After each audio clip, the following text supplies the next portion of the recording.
Good evening, everyone, and welcome to tonight's City Council meeting. We're reconvening the regular portion of the meeting. We just got out of executive session. I want to apologize for running a little behind tonight, but we'll get right into our agenda. Will everybody please stand for a moment of silence, followed by the Pledge of Allegiance, and please keep in your prayers Anita Earwood's family, long-time senior resident of Commerce City that did a lot of volunteering, passed this last week. So with that, we'll have our moment of silence.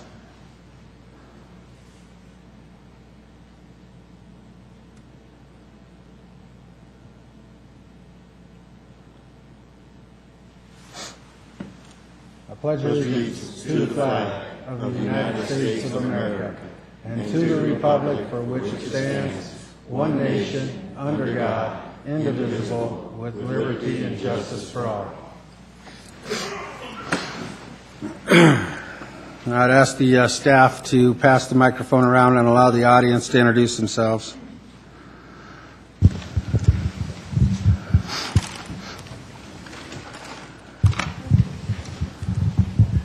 Thank you. Good. Harvest Thomas. Troy Younger. June Younger, Commerce City Historical Society. Evianna Larry. Daniel Leary, Quality Community Foundation Board. Esther Hall, Commerce City Historical Society. Leah Lamprich, Second Creek Elementary. Amy Eisen, Second Creek Elementary.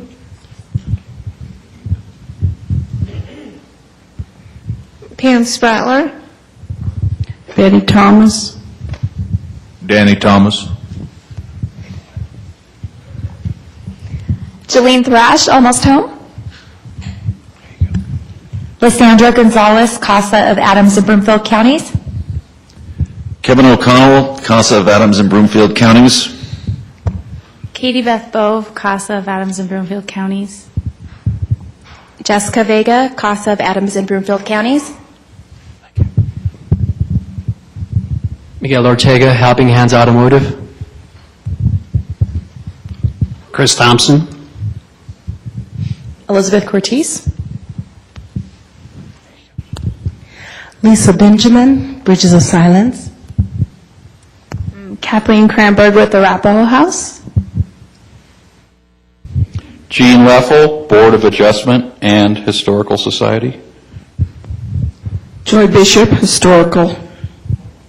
Thelma Cole, Historical Society. Peggy Friesen, Galloway and Company. Thank you. John Howard, Information Technology.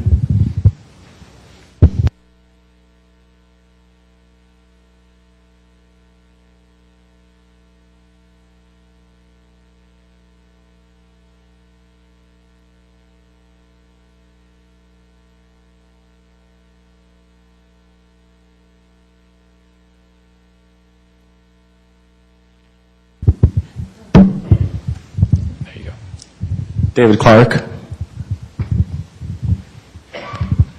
Karen O'Donnell, Parks and Recreation. Heather Piernick, Community Reach Center. Susana Susie Osorio, Community College of Denver. Christina Antheo Garcia, Front Range Community College. Thank you. Alfredo Esguerra, Little Giants Learning Center. Maria Esguerra, Little Giants Learning Center. Edith Chavez, Sense of Security. Loretta Garcia, President Fish at Commerce City, the food bank. Erin Mooney, Community Enterprise. Priscilla Mankowski, I work for the city, but I'm here tonight representing the Prom Dress Exchange. Walt Williams, Economic Development. Mark Lucas, Crocky Sports and Entertainment. Jennifer Venegas, Prairie View High School. Veronica Randall, Prairie View High School. Kirk Webb, Colorado Department of Transportation. Tina Martinez, Boys and Girls Clubs of Metro Denver. Molly Horch, Commerce City Boys and Girls Club. Naima Shafi, Boys and Girls Club. Jennifer Rodriguez, Boys and Girls Club. Alondra Munoz, Boys and Girls Club. Marisol Zaragoza, Boys and Girls Club. Chris Kramer, Community Development. Brad Appel, Wish for Wheels. Julie Gart, Wish for Wheels. Renee Dees, the Senior Hub. Chad Niblink, Brothers Redevelopment. Norma Portnoy, Community Health Services. Amy Doberson, the Denver Hospice.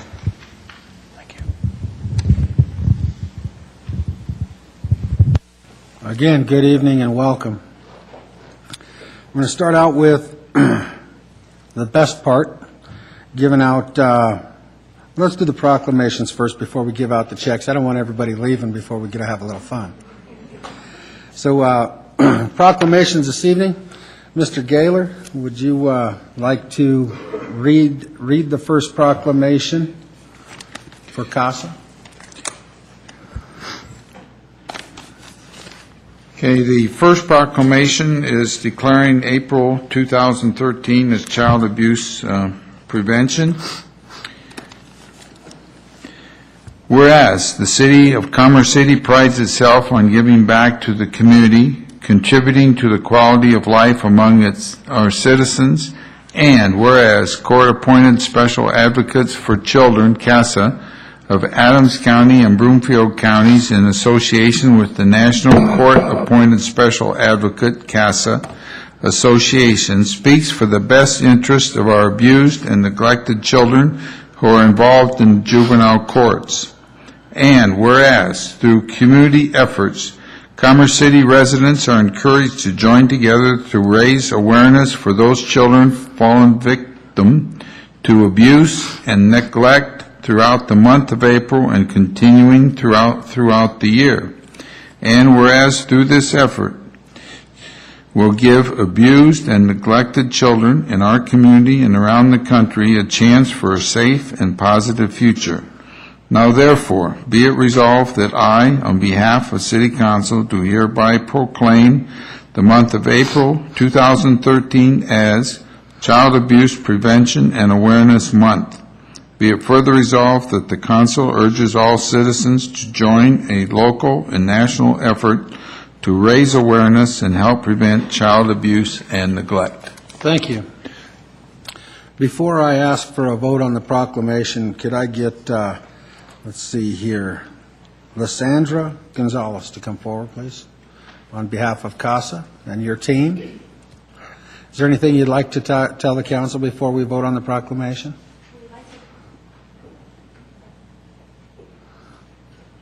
Thank you. We'd like to thank you on behalf of CASA of Adams and Broomfield counties and the almost 300 children that we're currently advocating on behalf of for your continued support. We're a nonprofit that counts on our community support to be able to do the work that we do as we recruit and train everyday people, just like me and you and the folks seated here today or who are behind me, to step up and speak up for children who need a voice, somebody to advocate for them, to ensure that they're not becoming part of the system when they grow up. Our advocates ensure that children do not become part of the odds that face them, such as 75% of the U.S. prison population was once in foster care, or 75% of kids who are involved in human trafficking were at one point involved in the human services system. So we know that investing in these children now will make for a better community in the future, and we thank you for that. So thank you. Thank you. Please stay up there. Mr. McEldowney.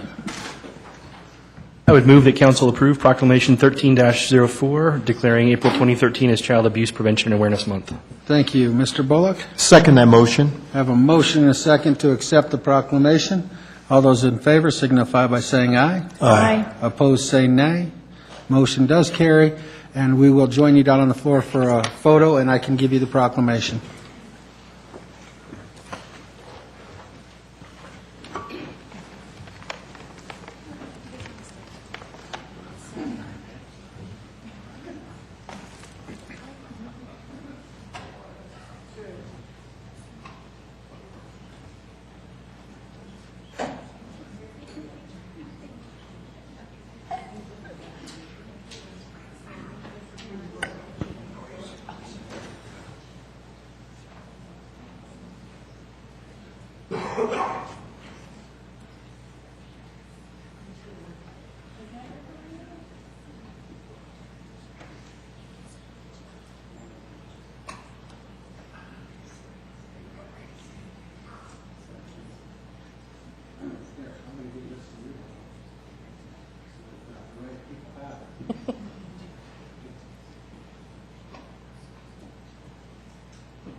One, two, three.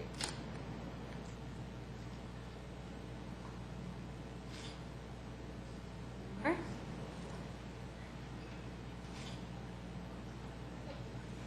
Thank you very much.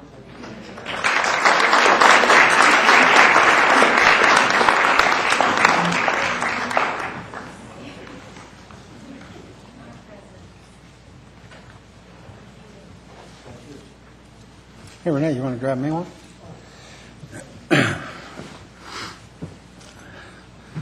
Thanks. This is fun. You know, I realize how much CASA does for our community and for the Adams County area.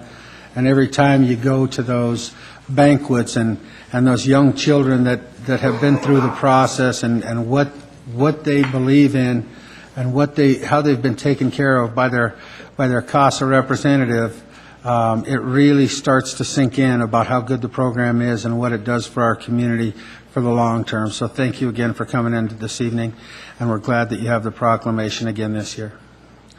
Next, I'm going to ask City Attorney to read the proclamation for the Boys and Girls Club. Whereas the young people of Commerce City are the future of our city and deserve opportunities for growth where they may hone their leadership skills in an environment where education and health and life skills are of the utmost importance. And whereas national studies have shown that young people benefit greatly from the professional services aimed at helping them cope with a wide range of social and financial hardships, which oftentimes serve as barriers for personal growth.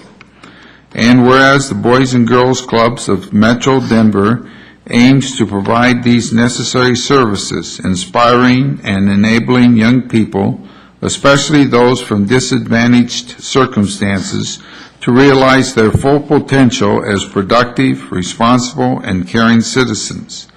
And whereas the Commerce City branch of the Boys and Girls Clubs at Kearney Middle School mirrors this mission, serving more than 1,000 young people each year through year-round programs in the areas of technology, arts, education, assistance, outdoor activities, sports, healthy lifestyles, as well as leadership programs. And whereas the staff and volunteers of the Boys and Girls Clubs of Metro Denver and the Commerce City branch are dedicated to supporting club members as they strive to achieve their full potentials in life. And now, therefore, I, on behalf of City Council, do hereby proclaim the week of April 7 through April 13 as Boys and Girls Clubs Week in Commerce City, and encourage our citizens and surrounding communities to recognize the important role of Boys and Girls Clubs of Denver, Metro Denver, plays in the well-being and growth of our city's young people and our future. Thank you. Mr. Bullock? Make a motion to accept this proclamation. Council is seated. Mr. McEldowney? Second. I have a motion and a second. All those in favor signify by saying aye. Aye. Opposed, say nay. I'd now like to ask the representatives of the Boys and Girls Club to please come up to the podium, and you have some time. You can tell us a little more about the program if you want, and then we'll come down and take a picture with you. Great, thank you. Mr. Mayor, council members, my name is Tina Martinez, and I'm excited to be here tonight. We, as an organization nationally, Boys and Girls Club, has celebrated more than 100 years of serving youth throughout the United States, the U.S. Virgin Islands, Puerto Rico, military bases throughout the world. In Denver, we started in 1961, just more than 50 years ago. And in Commerce City, we opened our doors at Kearney Middle School in 2007. This year is especially exciting because we have launched a capital campaign to build a new facility to better serve the youth and families in Commerce City on the dog tracks. And so we're excited to be here and really thankful for the support from the city that we've received and from the community to allow us to serve young people like those that have joined me tonight. We want to invite you. Next week is our National Boys and Girls Club Week, and we are opening our doors to the community, inviting people to come in and learn more about what we do, meet our youth, see the great work, and allow them to share what they do every day at the clubs with you and how it makes a difference in their lives. We will be hosting an event at our Commerce City branch at Kearney Middle School on Tuesday, April 9th from 5:30 until 7:30. We will have representatives from the City Council, from Suncor, from the school district, families, and of course youth, all there to promote health. We'll be doing a fun health fair, and the young people you see behind me will be leading activities for all of the community. So I hope that you'll be able to join us. Again, we appreciate your support. Great, thank you. Will the council please join me down front?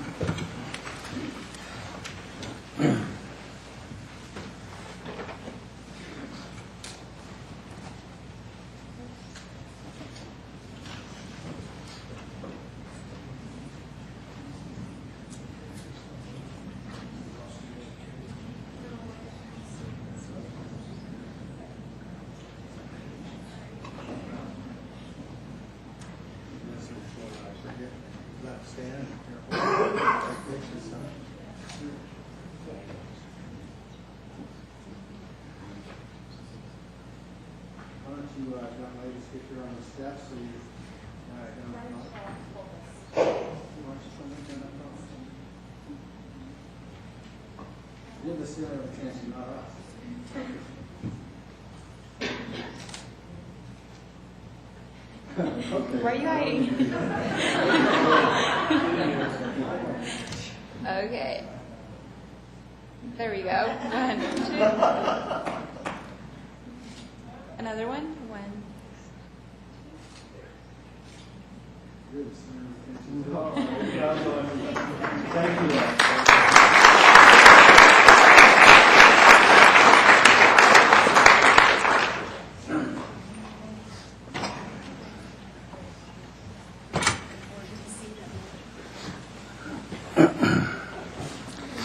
Now we'll get to the check presentation. I'd like to invite Quality Community Foundation Chairman Daniel O'Leary to come forward and distribute the foundation checks to the grant recipients, and then we'll, as a council, we'll come down after all the grant recipients come up and accept their checks. If everybody will stay up here, then the council come down and we'll take a group picture. Mr. O'Leary, the floor is yours. Thank you. I was going to say everything you just said, so great job. Thank you. I'm Daniel O'Leary with the Quality Community Foundation. First of all, I would like to thank the other members of the board that are not able to be here. That would be Carol Taylor Boyd, and then Roger Tinklenberg and Leanne Noel.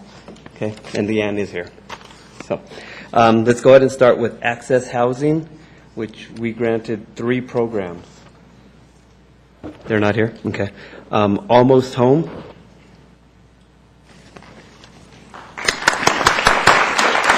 Thank you. Alternatives to Family Violence. Arapahoe House.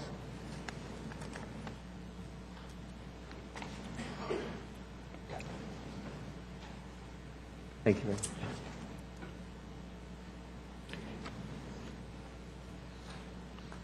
Arapahoe House was detox service for Commerce City residents. Thank you very much. Audio Information Network of Colorado, and that would be for general operating expenses. Boys and Girls Club of Metro Denver, and this would be for their after-school and summer programs. So again, thank you. Thank you.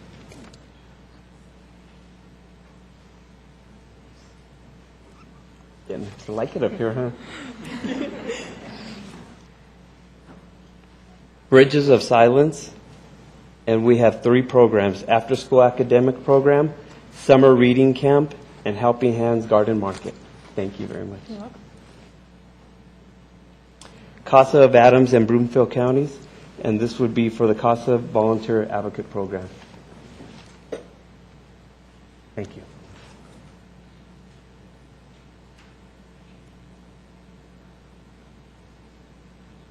Catholic Charities.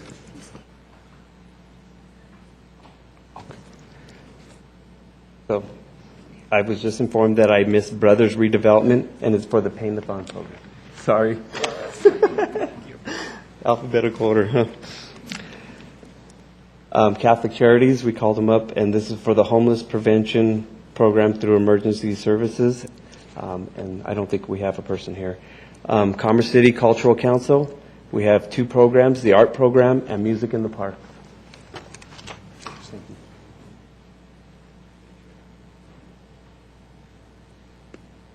The Commerce City Historical Society for 2 programs, the Coloring Book Project and General Operating. Thank you. Got it. Thank you, Daniel. Thank you.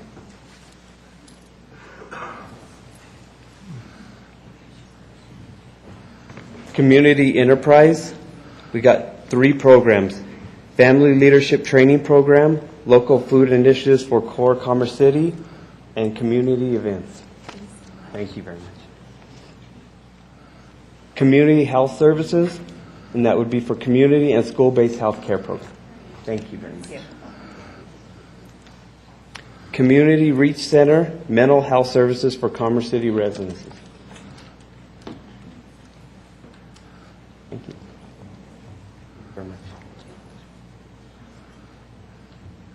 Community Reach Center, Fish of Commerce City Food Bank.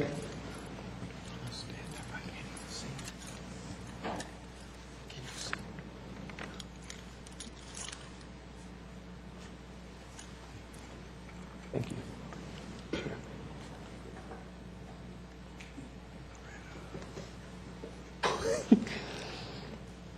Helping Hands Automotive.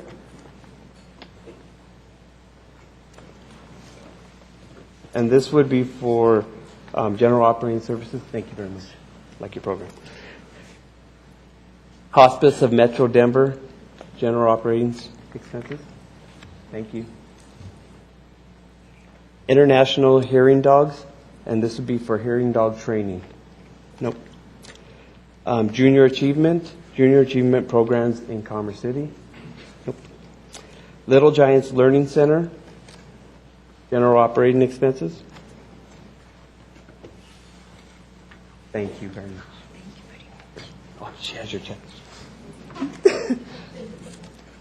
Mercy Housing, Holly Park Apartments Resident Service Program.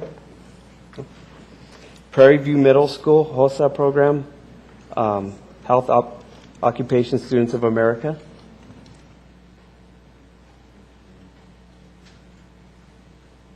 Prairie View Middle School, AVID, Advanced Individual. Huh? Yes. Okay. Thank you very much. Prom Dress Exchange, and this is for the 2013 Prom Dress Exchange annual event.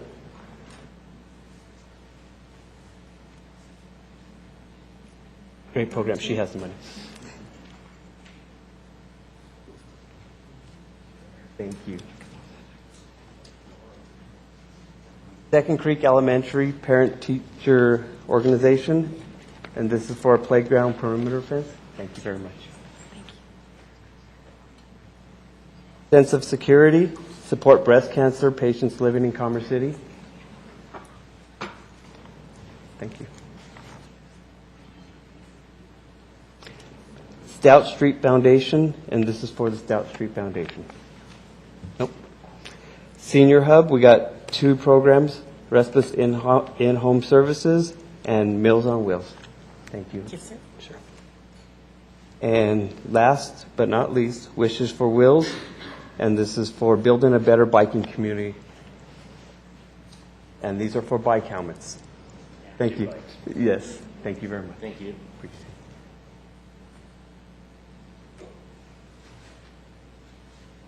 So I'd like to say thank you for everything you do in our community, and I appreciate you being part of this community and helping the citizens here who really need it. So thank you again.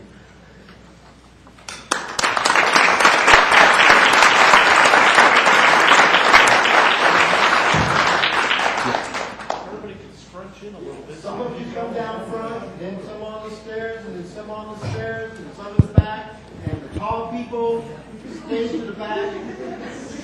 Okay. And I just wanted to, huh? Be sure, come on down. Yes. Can everybody hear me? Okay. I figured I'd come down here because you can't see me behind the podium, behind the dais. I just wanted to thank each and every one of you and your organizations for the efforts that you put forward to help our community move forward.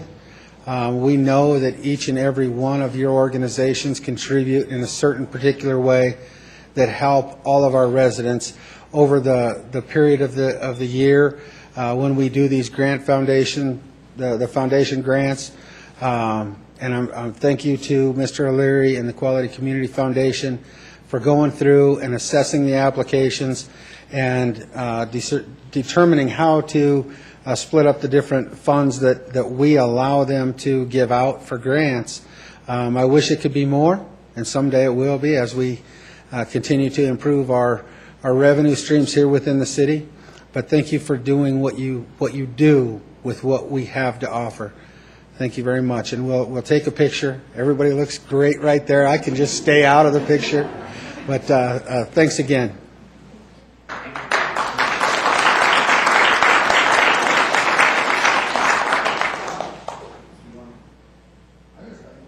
Look back. You can't see those people.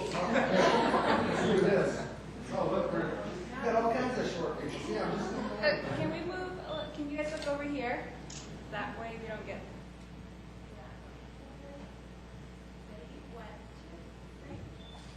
I got an idea before you take any more pictures. Let these young ladies hold this. I don't want to be in the way. I'm going to stand over here. That makes for a much better picture. There we go. 1, 2, 3. Now, who are we taking a picture for? Tell us so we can look at you. Just stay where you are. Everyone says their job. Got it. Thank you. Okay, you guys want to look over here once again? There we go.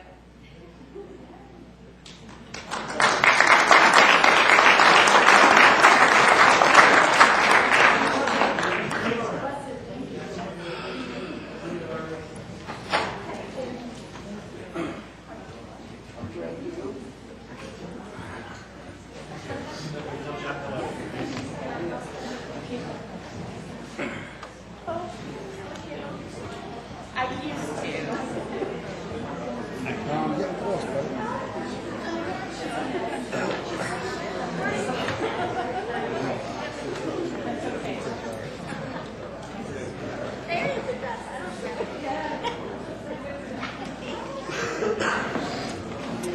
I'll go ahead and allow a short recess to allow those who want to leave now to leave. And as soon as the gallery quiets down a little bit, then we'll get back into our agenda.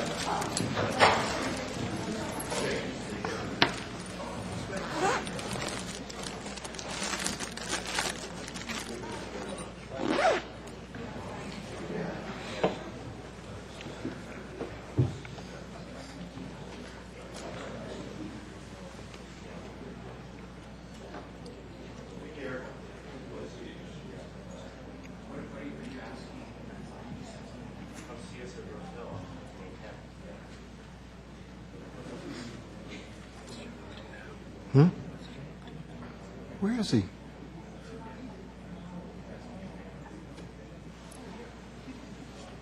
Oh, half our crew.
Okay, thank you for being patient. We're back into our regular meeting.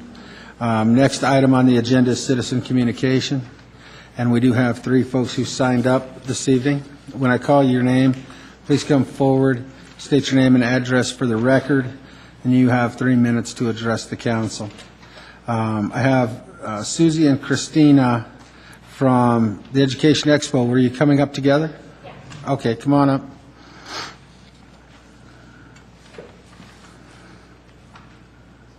Good evening. Good evening. My name is Susana Osorio, or Susie Osorio, and Cristina Antillon Garcia. And Cynthia Armendariz, unfortunately, is not here. She couldn't come tonight. We are the 3 Latinas that come up with an idea of trying to help. What are we going to do? What can we do for youth, for our youth?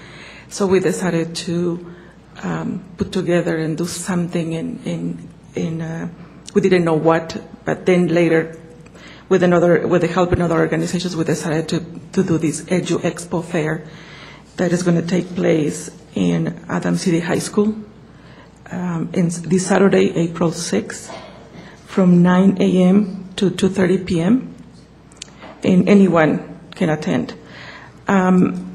This Edu Expo Fair has more than 20 workshops that we are trying to help the community. It will be based on higher education. These workshops also would be educational. We have something about lawful presence concerns about these new changes, health and wellness.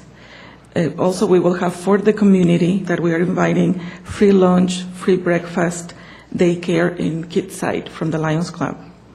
We have good number of prizes. And within those prizes, we have 2 scholarships for $5,000 each one from Community College of Denver.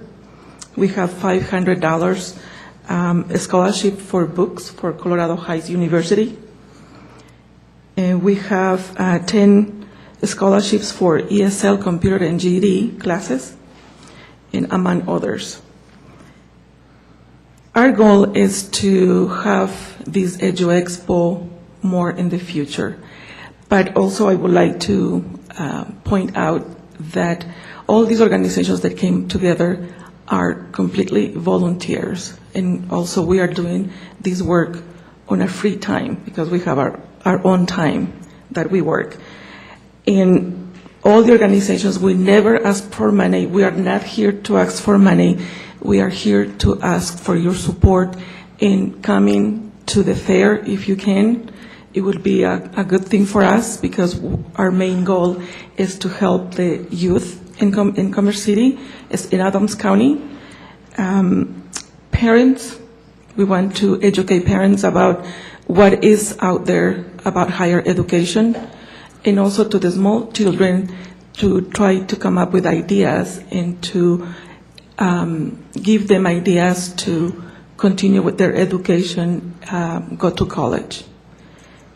And so what we want to do is we want to present the poster that we have. It is in Spanish one side and in English another side, and that's where we are, trying to invite the community. So if you can help us to spread the word, it will be very appreciated. And thank you for your support to City of Commerce City, Adams 14 as well, Adams City High School, and organizations here in Adams County. Thank you. Great. Thank you very much for coming in. Stay here for just a second. I think it's wonderful that you have a grassroots effort to help with the education in the community. I'm glad you're working with District 14. And I would implore you to next year consider talking with Leanne and Mr. Aguirre from the Quality Community Foundation. Maybe it can help to grant you some funds towards the efforts that you're trying to make. But it's important that you work with the other organizations within the community to help start the process off. I'm going to try to do my best to get over to the expo, to visit with both of you and to see what you've started to create, but I do think it has the potential to become something great for our community. And you're more than welcome to leave the poster here with the city attorney so that all the council members have a chance to take a look at it. And I want to ask the council members if they have anything that they would like to say concerning the expo. Mr. McAdowney? Mr. Bullock? Thank you so much for being here this evening, and I will be there this Saturday over at the high school and spend a little time and go through and see some of the exhibits you have. Also, in citizens communication, we need to get your name and address for our citizens communication. So could you give us your first and last name and your address? Okay, my name is Susana Osorio, 140 Yosemite Way in Denver, 80230. Thank you. Thank you. Cristina Antion Garcia, 17943 East, 104th Place, Unit B, Commerce City, 80022. Thank you. Thank you.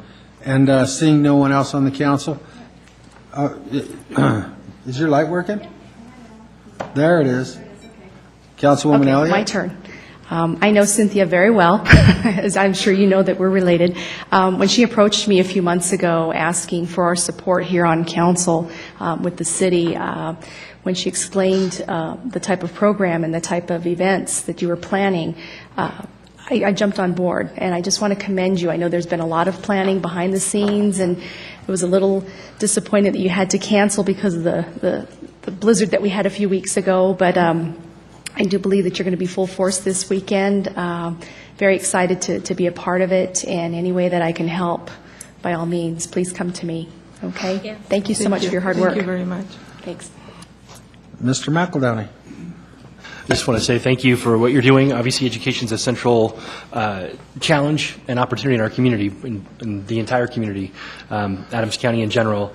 And so all of these efforts where we see citizens, parents, et cetera, bootstrapping to help continue that discussion is critical. Two things that would be great for the next time you guys do this, make sure that we include both school districts because we've got needs in both districts. And also, given that this is the Year of the Student, we recently, as a council, passed a resolution in support of the Year of the Student. And if you're not familiar with the 2013 Year of the Student, you might want to reach out to, I'm trying to think who down there might be able to help you since we're up here, to look into that and see if you might be able to get somebody to attend.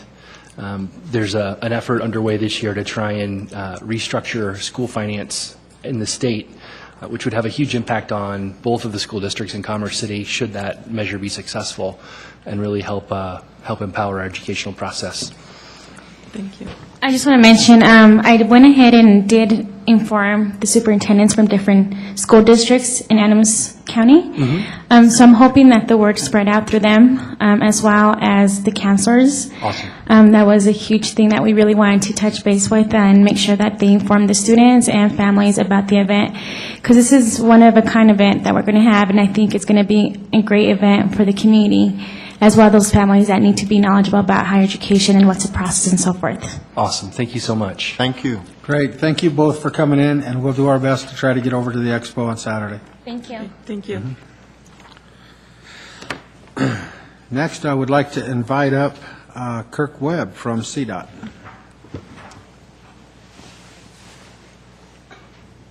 Good evening. My name is Kirk Webb. I work for the Colorado Department of Transportation. I'm the project manager for the I-70 East Corridor. Thank you, Mr. Mayor and council members, for seeing me again. I'm here to announce another round of corridor-wide meetings. Can I, real quick? Sure. Get your address, please. 2000 South Holly Street, Thank Denver, you. 80238. Go ahead and continue. I'm here to announce the public meetings for April. April 10th is the one that is going to be held in Commerce City at Adams City High School from 5:30 to 8:30 at 7200 Quebec Parkway. We'd like to invite you all to attend the meeting. I also wanted to make you aware of the meeting because we will be flyering some of your neighborhoods and sending newsletters out to the people on our mailing list who live in your community. At the public meeting, we'll be asking for comments on our preferred alternative. Right now, CDOT is focusing on the partial covered lowered alternative, which is on the current alignment, and we're focusing on that, and we're going to be asking community members if that should be our preferred alternative. We'll also be having a meeting on April 11th, the following night in Denver. Are there any questions for me? Yes, I have a couple. Sure.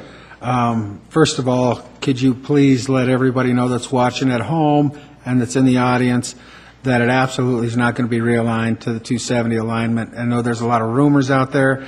You're with CDOT. I know where things are at because we've had discussions with your folks.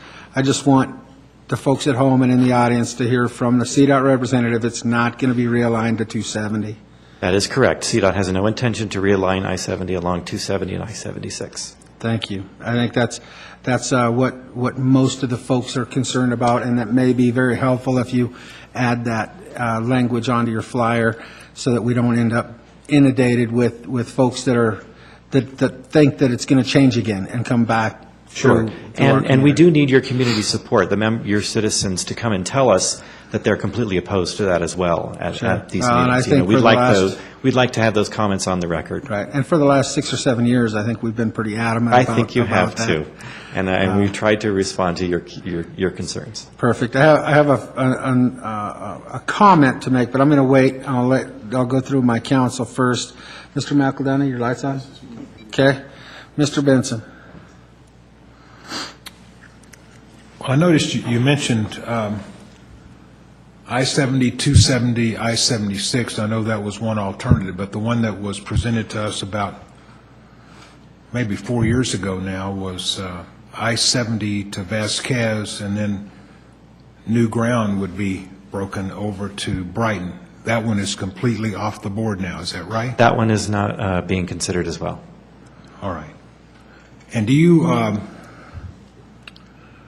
mean, realistically speaking, when do you expect that this is actually going to happen? Well, we're making plans to start construction in 2016. We're doing all we can to accumulate the funding.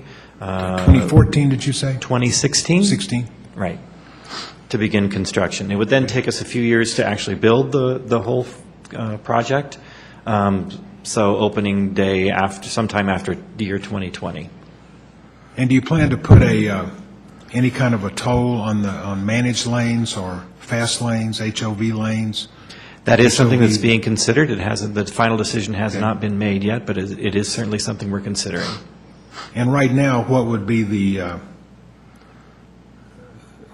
estimated cost of that project? It's way too early in the planning process for me to put a figure on any tolls. Well, as the mayor said, for about 6 or 7 years now, everybody from this community has been objecting to putting it through Commerce City, and I'm glad that I've heard at the STAC several times that the existing alignment is what's going to be done. I think some of you were also at the NADA meeting this week, earlier this week, and heard the same thing. Yes. Right. But I think I'm certainly glad to hear that we're not wavering from that, because it seems like every few months, every 6 months, there's something happens that there's another alternative that's kind of being considered, and I don't know why that keeps happening, but I think you know how we feel. So yes, we do. And as far as we're concerned, there may be new efforts to bring this topic up again, but we've never changed our mind. Good. Well, thank you. Thank you. Mr. Bullock. Yes, sir. Thank you for coming. I know you mentioned the date and location, but you didn't mention the time. Would you go through it again and mention all of it, date, time, and location? Sure. The meeting on Wednesday, April 10th is at Adams City High School from 5:30 to 8:30 p.m. It's at 7200 Quebec Parkway here in Commerce City. We'll be providing food for the citizens, childcare, and also Spanish translation if needed. Thank you very much. Okay, I do have one other comment that's not related to I-70. I was meeting with my city manager today, and I told him I wanted him to draft a letter to CDOT. And just because you're here, you're probably not the right person to pick on, but maybe you can carry my message to the right person over at CDOT. I'd be glad to do that. I'm extremely frustrated with the maintenance of Highway 2. Highway 2 continues to kill our residents because of lack of maintenance. The shouldering, I noticed today, is 8 inches deep at some areas along the pavement edge. There's no paved shoulder, it's a dirt shoulder. We need to get some shouldering work done in there. And this last snowstorm, we had another fatality on Highway 2. Yes. And the following morning, I had to drive my family to their prospective places of work because I was concerned about road conditions. I could tell you 104th and 112th and Quebec Parkway, a lot of the city streets were plowed and in good shape. However, our community is Highway 2 is the connector to the two parts of our community. I understand. And the efforts that were made by CDOT on maintaining that road in the snowstorm were outright pathetic. And I actually had the city manager contact the chief of police. I know they put in 6 or 7 calls from our agency to CDOT to get some efforts to clean that road up. And even the following morning after the accident had occurred, the accident occurred early in the morning hours, 9 o'clock in the morning, there was still 8 inches of slush on that road and snow, and folks were having an extremely hard time navigating it.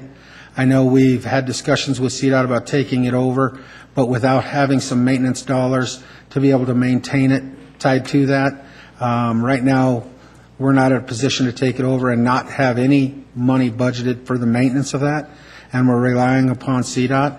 So as a representative for the residents of my community, I'm asking that CDOT do a better job of maintaining that road, or they're going to continue to hear from me about it. And I know you're probably the wrong guy to pick on, and that's why I'm trying to be as nice as I can, but we've got to get some efforts on Highway 2, because the lack of efforts are really starting to concern me about the safety of my residents having to traverse that highway. Thank you, Mr. Mayor. I understand your concerns, and I'll guarantee that I bring those back to the maintenance units in my region. Great. Thank you very much. Okay. Mr. Mayor? Yes, sir. If I might ask Mr. Webb a follow-up question back to I-70 for a moment. Sure. Mr. Benson, I think your question was, what's the total estimated cost of the entire I-70 project? Is there a planning number that CDOT is working with to do the entire project? For the cost of the entire project? Yes, I think that was Mr. Benson's question. It's just north of $2 billion for the cost of the project. I'm sorry, I thought you were asking me what the toll would be on the highway. Right, and that's a Seems B, like that's about, that's a B for billion, correct? That's a B for billion. It's Just a very wanna make large sure project, my very residents expensive. know that. Right. That's 2 years increased worth of about, CDOT's entire funding. that's increased about 1/3 since we first heard about it. It was about $1 million or $1.5 billion when we first heard about it. So Right, there were construction options. costs go up, so. Right. Hey, thank you for the update. Sorry to beat up on you. No. I'm here to listen to. Perfect. Thank you, and I'm glad that our residents got to hear there's a meeting coming up. I've left flyers in the back of the room as well. Thank you very much. Anybody attending tonight. Great. Have a Thank nice you. evening. Now we have several minutes to take care of. Council is prepared. Let's see, we have the minutes of February 11th, but before we take those up, we need a motion to allow Councilwoman Carson from voting, so she, an abstention. Mr. McEldowney. Move to excuse Councilman Carson from voting on the minutes of February 11. Thank you. Mr. Teeter.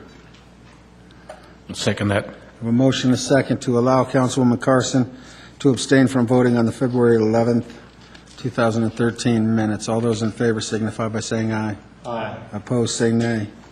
Motion is carried. Now we need to take up the minutes. Mr. Bullock. Move to approve the minutes for February 11th, 2013. Thank you. Mr. McEldowney. Second. I have a motion and a second to approve the minutes of February 11th, 2013. All those in favor signify by saying aye. Aye. Opposed, say nay. Motion is carried. Now I think we can do March 4th and March 18th together. The council was all here, is that correct, City Clerk?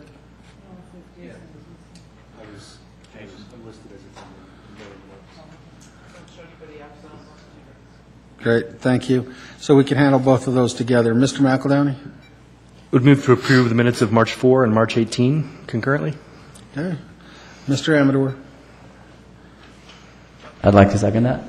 Thank you. I have a motion and a second to approve the meeting minutes of March 4th and March 18th of this year. All those in favor signify by saying aye. Aye. Opposed, say nay. Motion is carried. Next item on the agenda is the consent agenda. There are 4 items on the consent agenda this evening.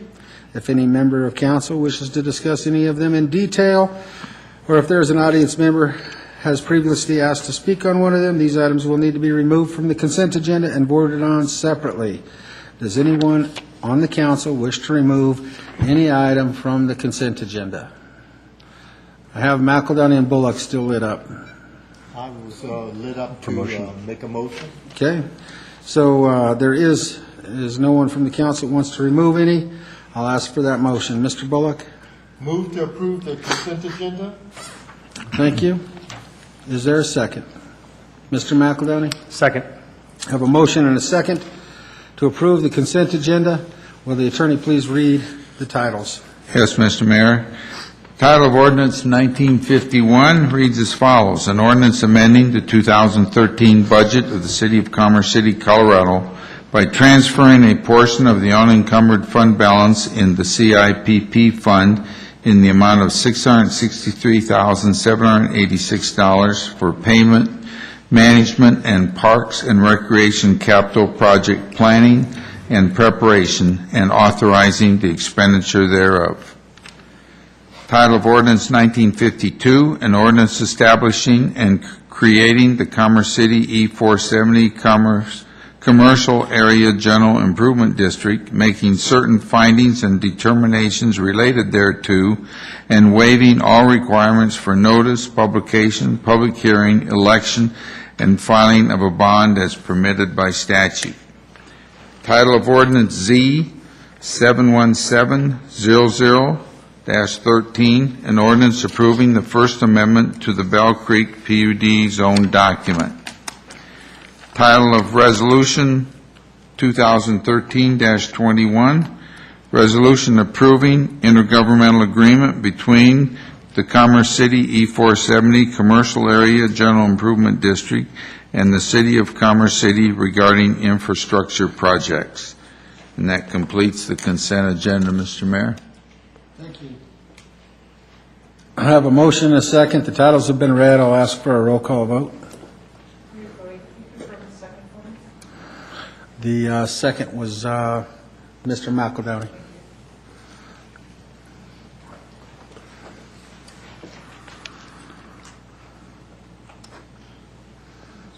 No, mine's not flashing.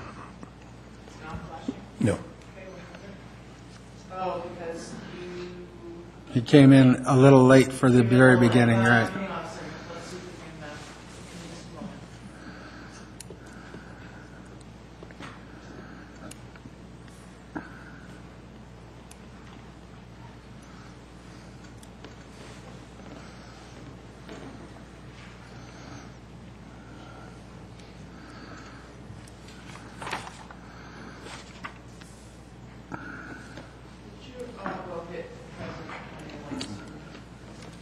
Present. Mr. Benson, did you get present for me?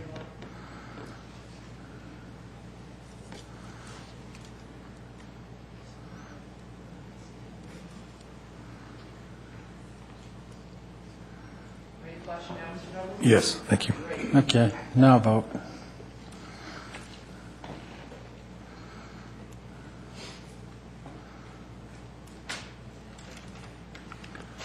Councilwoman Elliott?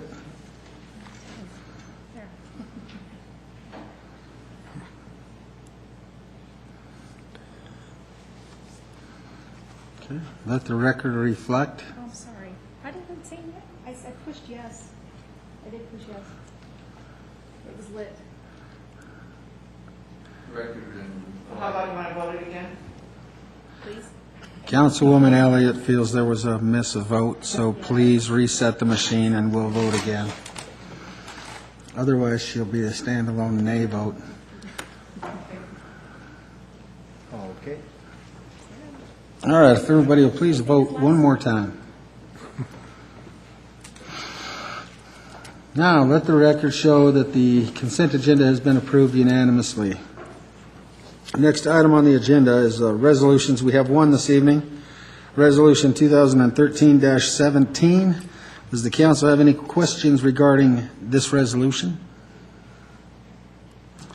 Saying no one. Is there anyone in the audience who would like to address the council regarding this resolution? Seeing no one, Mr. Bullock has lit up his light, but I'm sure it's for a motion. Yes, sir. I am prepared to accept a motion. Move to approve Resolution 2013-17. Okay, Mr. Teeter. Second that. I have a motion and a second. Mr. Attorney, will you please read the title of the resolution? Title of Resolution 2013-17 reads as follows. Resolution in support of application for Great Outdoors Colorado Local Parks and Outdoor Recreation Grant for Central Playground Enhancement Project, Phase 1. Thank you. A motion and a second. The title's been read. All those in favor signify by saying aye. Aye. Opposed, say nay. Motion is carried. Next item, we're going to get into presentations. We have the Victory Crossing update, and Mr. McBroom will introduce this discussion topic and the guest speaker. Thank you, Mr. Mayor. At staff's request, Mark Lucas from Kroenke Sports and Entertainment is here to update City Council and the community on efforts to market the vacant land on Victory Crossing, which is the site where we are located tonight, City Hall and Dick's Sporting Goods Park, and to share with Council efforts to attract development. So with that, I'd like to introduce Mark Lucas.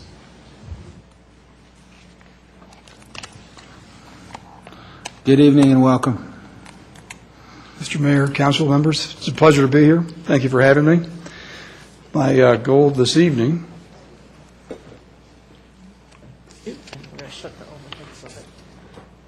thank you very much, is to cover three topics, and that's the commitment of our organization, the strengthening dynamics of the area and the marketplace, and why we think it's an opportune time as we speak to make this development a reality, and lastly, give you some detail on the actual development and where our areas of focus are this year to make this happen. I'll start off with the Kroenke commitment, and I'm going to start with the last point, and that is what I think is one of the most important points to us in a partnership with Commerce City, and that's to leave a long-term legacy for this community and give back to this community and what this acreage could be in 5, 10, 15, 20 years. That's a very important aspect of our commitment. The second piece is, I'm standing here. I spoke to you a little over a year ago about the design guidelines, and since that time I've become a full-time employee of the Kroenke organization last summer, and I think that speaks loudly to the Kroenke organization's commitment to see this development and have a champion within Kroenke Sports and Entertainment to see this development through, and that's exactly what I'm doing. And lastly, it's the network that the Kroenke Group brings for the sports, and I'll get into our plans for the districts, and you'll see that sports is a big component of this vision. But just having been with the organization now for less than a year, taking advantage of the network that the Kroenke Group brings within the sports group is something that's very interesting and dynamic and to see, and we're seeing lots of activity as a result of that. Talk about the area and why in the past several years with the economy down and the market down, that this is really coming our way, and we're very excited about it.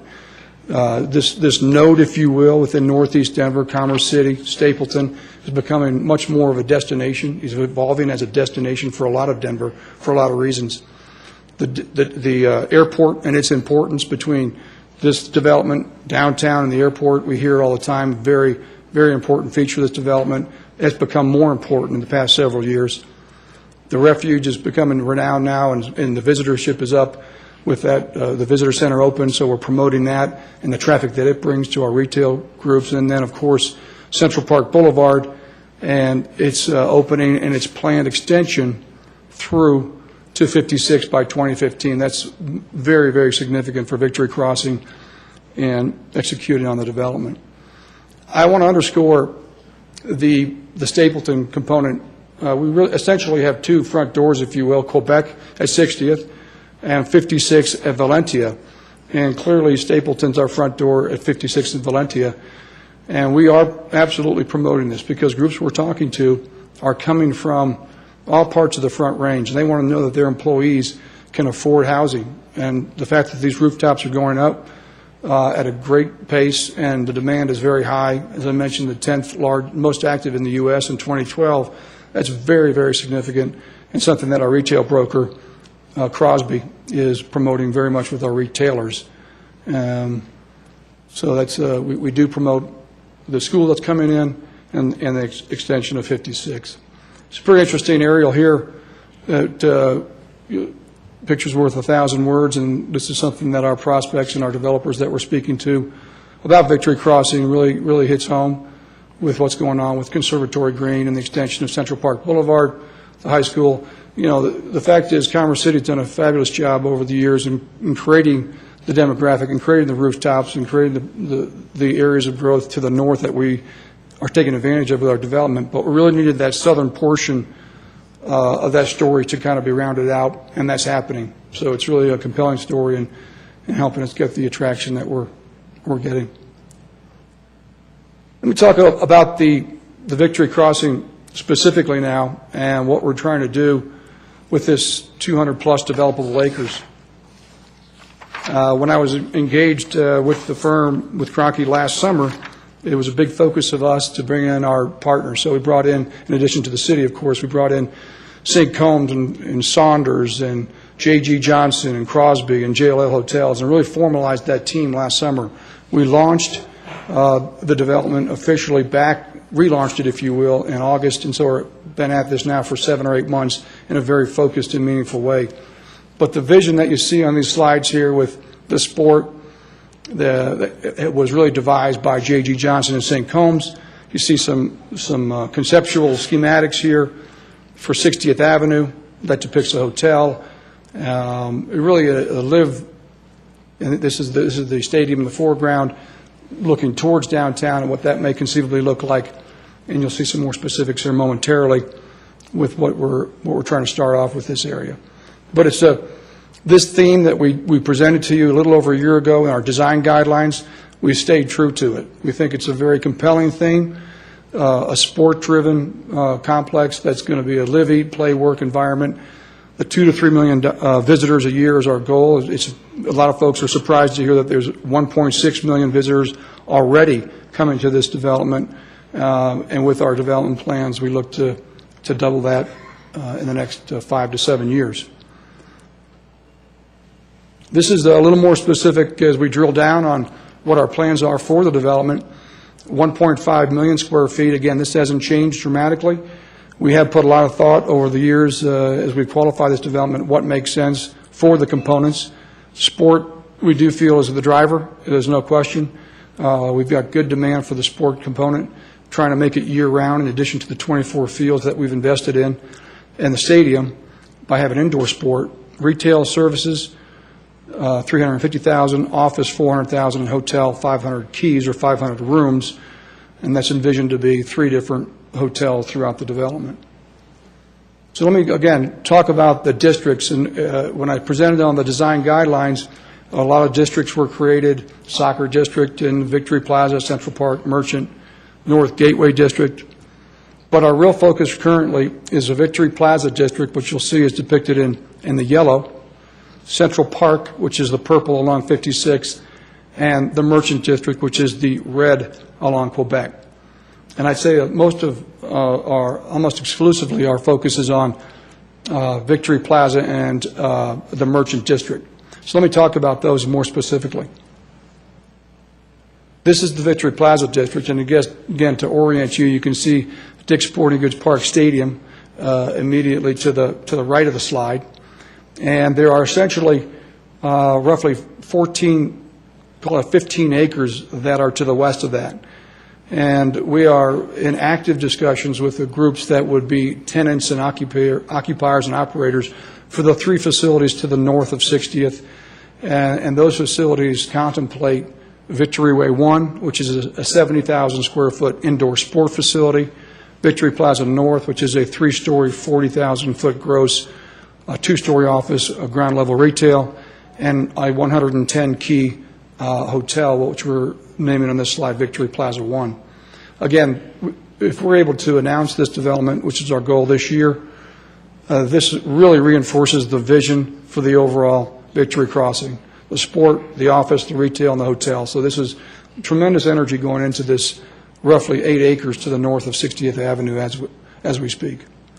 And this, again, just as you remember the design guidelines, this is about pedestrian, the plaza, bringing people out within the stadium and making this a very interactive district as relative to the other 2. Central Park Boulevard District, we believe this district is going to, we're coming close to the realization of this district as we see it. You'll see the blue is office, the red is retail. There's a burnt orange there on the corner of 56 and Valentia. That's a representative of a hotel. And the indoor sport is the yellow. But we really, with the market coming our way and the office market becoming more and more valid within Northeast Denver, we're going to take advantage of that. But this is a district that, of the 3 that we're focused on, is probably priority number 3 as we speak. But we are marketing it to large office users. And lastly is the Merchant District on Quebec. I spoke to you in the past about holding off on this and not leading with, our intent was not to lead with Quebec, but we've concluded, simultaneous to our efforts with Victory Plaza District, we are actively pursuing a number of groups that represent traditional retailers for Quebec. And you can see this acreage. We'll have users that have multiple concepts that are looking at the district, Victory Plaza District, but are logical to be on Quebec because of the traffic count. So again, that's where the synergistic approach comes with our retail broker, Crosby Retail. So in summary, we are taking advantage of what we feel is a ever-strengthening node within Denver, the ongoing commitment of Cronky and Commerce City, what we feel is a great partnership.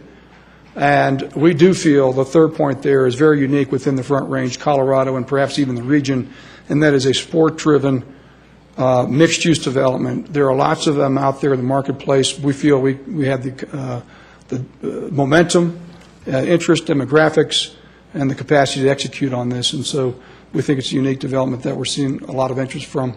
And as I said, appropriately, I want to cap off with the legacy that we're trying to create here long-term for Commerce City within this Victory Crossing development. So, welcome questions. Thank you very much for coming in this evening. Does the council have any questions for Mr. Lucas? Seeing none, I do have one. I promised the council that I would ask. I know you're working with a lot of different folks at a lot of different times on different pieces of the project. Is there any that you could talk about? Prospect specific? Yeah, and I know there may not be, but if there is, I just wanted to try to help encourage the council that things are moving forward. So I'll leave that up to you. I think this district here, I went back to the slide on the Victory Plaza District, you know, we are in a competitive environment for a lot of these groups, and so it's I think it's in the best interest of the development to keep confidentiality with the groups. But and the second thing I'd say is that the reason that this is going to be a successful mixed-use development is because we are creating a complementary facility where these groups are going to be working together under one roof, if you will, with Victory Way 1, and you have to line those groups up. So if we have specifically 4 groups or to 5 groups lined up for that 70,000 square foot facility.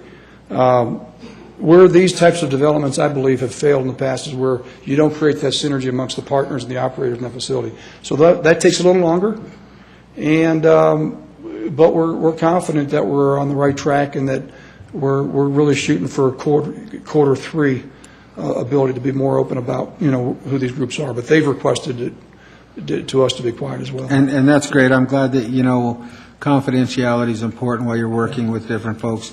How about a little less invasive question?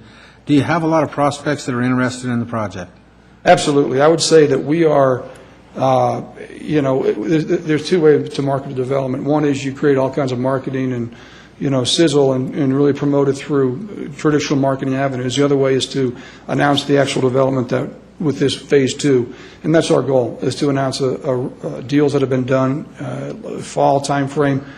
I'd say that the activity that we're seeing, again, remember, we started this conscious effort in late August, September, to relaunch this to the marketplace. So it's been 7 months, perhaps 8 months. We have more demand and activity today for this development than we've seen in 5 years.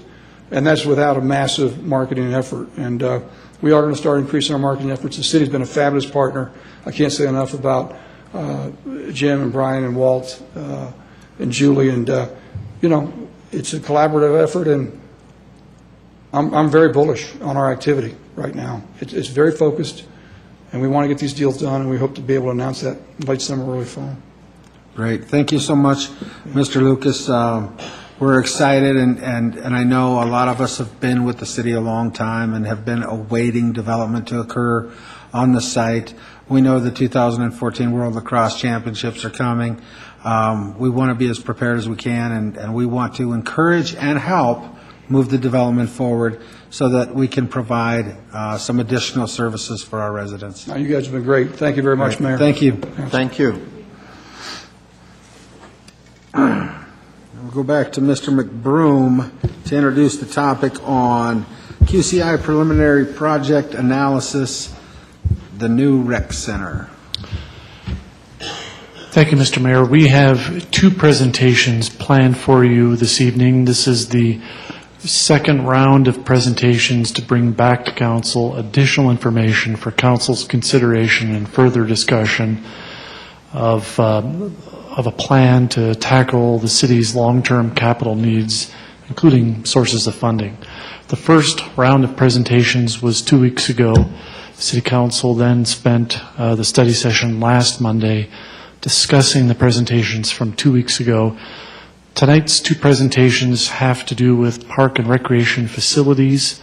You will see some additional research that Carolyn Keith and her staff have done to start to pull together additional information on what the park and recreational facility needs are, broken into 2 presentations tonight.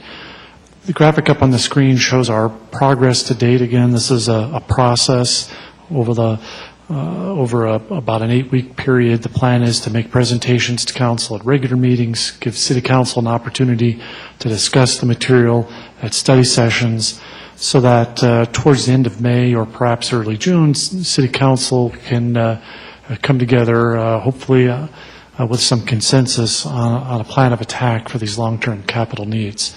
So tonight, again, you'll hear park and recreation facilities. You'll have discussion of this material next Monday on April 8th. April 15th, as the schedule indicates, at Council's request, we're bringing back additional information on stormwater utility fees based on discussion at last week's study session. And then you can see other topics are spread out over the next several City Council meetings. So I like to bring this graphic up just to remind everybody of the process that we're going through and to remind everybody of the progress that we're making. It's been a lot of work so far, but I think Council's had excellent discussion, and looking forward to Carolyn's presentation tonight. So unless there's any questions, I'll turn the microphone over to Carolyn. Any questions for Mr. McBroom before Carolyn gets started? Seeing none. Carolyn, go ahead with your presentation.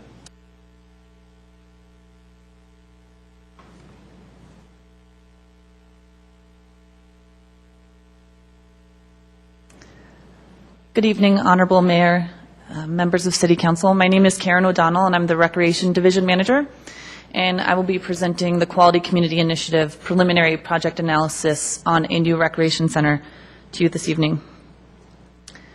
So looking at our schedule, it begins here today with my presentation to you, and with today's consent agenda consultation funding approval, we're prepared to move forward with a contract with Barker Rinker CCAT Architects. Then next Monday, April 8th, we will discuss further with you this topic. And we've already had initial meetings with Barker Rinker CCAT to establish a timeline, discuss our desired deliverables, and coordinate our public outreach. But we will continue to do that through April, with our public outreach being in late April to discuss potential amenities and locations for a recreation center, followed by the Communications Division's polling in May and June. And finally, we'll have we will produce conceptual designs and a refined preliminary cost estimate in June and July.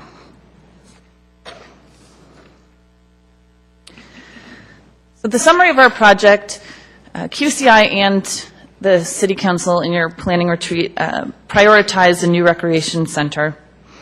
And when you look at these figures, the capital and O&M, if you look at the new recreation center, those numbers are without an aquatic component. And they are also project costs based on 2009 estimates that do not include site prep, access, or utility infrastructure costs for a new center. And you'll see the existing recreation center renovations listed as well. We understand that those were not identified as a priority, but we will discuss that further in this presentation. I'd just like to address the pros and cons that were brought up by City Council at your retreat.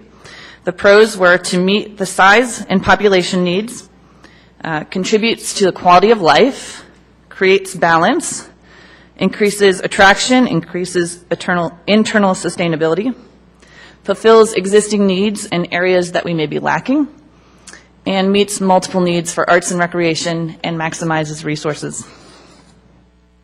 Those cons that you identified at the City Council retreat were that it was not a necessity to meet size and population needs, the impact on the Reunion Recreation Center, and impact on home builders as recreation may stall future development. And then also from the City Council retreat, the additional information that Council requested was financial benefits on co-locating a recreation center and a cultural facility with a community park. And it does make sense to do that in order to maximize our resources. And then public outreach for funding, and we are planning this in collaboration with the Communications Division in their polling efforts. So moving on to the staff analysis, we recognize that the QCI citizen input was highly generalized, so we're interested in obtaining more citizen input to determine that the city builds what the citizens desire, to foster citizen support of the projects and the funding, and to make sure that we're creating facilities that meet our projected future recreation programming needs. So looking at a new recreation center, there are 3 park sites being considered. The first is First Creek, which is located at 102nd and Havana Street. That site is 71.5 acres. And when looking at the pros of that site, it has better existing access. And the cons are that it's an industrial area, it's located in a floodplain, there are potential site constraints, it's located on the western edge of the population, there's minimal expansion and growth potential, and limited connectivity. The second site that is being considered is the Second Creek site, which is 112th and I-76. That's currently under contract and pending closing. That's 142 acres. The pros for that site would be trail connectivity. It's the best site for expansion and growth potential, the proximity to current and future residents, and it's centrally located. Cons for the Second Creek site would be that it's the most costly to access, and it's also located in floodplain area, which is costly for building. The third site that we have identified is the Buckley site, which is located in 96th and Buckley, and that's 65 acres. The pros for that site would be good trail connectivity. It's adjacent to a proposed future high school, which lends to other potential use. And the cons for that site would be its close proximity to the Reunion Recreation Center. It's on the eastern edge of the population. There are certainly some topography challenges there and limited expansion and growth potential. And our fourth option would be to identify and acquire a non-community park site, which would have adequate access and would not be located on a floodplain. As I mentioned before, QCI and City Council identified a new recreation center as a priority. The staff analysis includes the types of uses and amenities that we believe will be needed or desired in a new recreation center based on 5 to 10-year programming needs. And those amenities might include a gymnasium with perhaps a walking and jogging perimeter, a cardio area, weight room, fitness room, swimming pool, which would include a leisure component and some lap lanes, a large multipurpose room or rooms, family locker rooms, IT infrastructure, an intergenerational activity room, gymnastics room, and dance space. So as mentioned earlier in the presentation, we included the existing recreation center in this, and we understand that it was not identified as a city council priority. However, we believe that there's a need for balance and including something for everyone when we're building for the future. So with that, again, these are some of the types of uses that we believe are needed and desired in the existing recreation center based on our 5 to 10-year programming needs and some informal citizen input over the years. And those would include a family locker room, remodeling of our current men's and women's locker rooms so that individuals no longer have to walk through the showers to get to the pool area.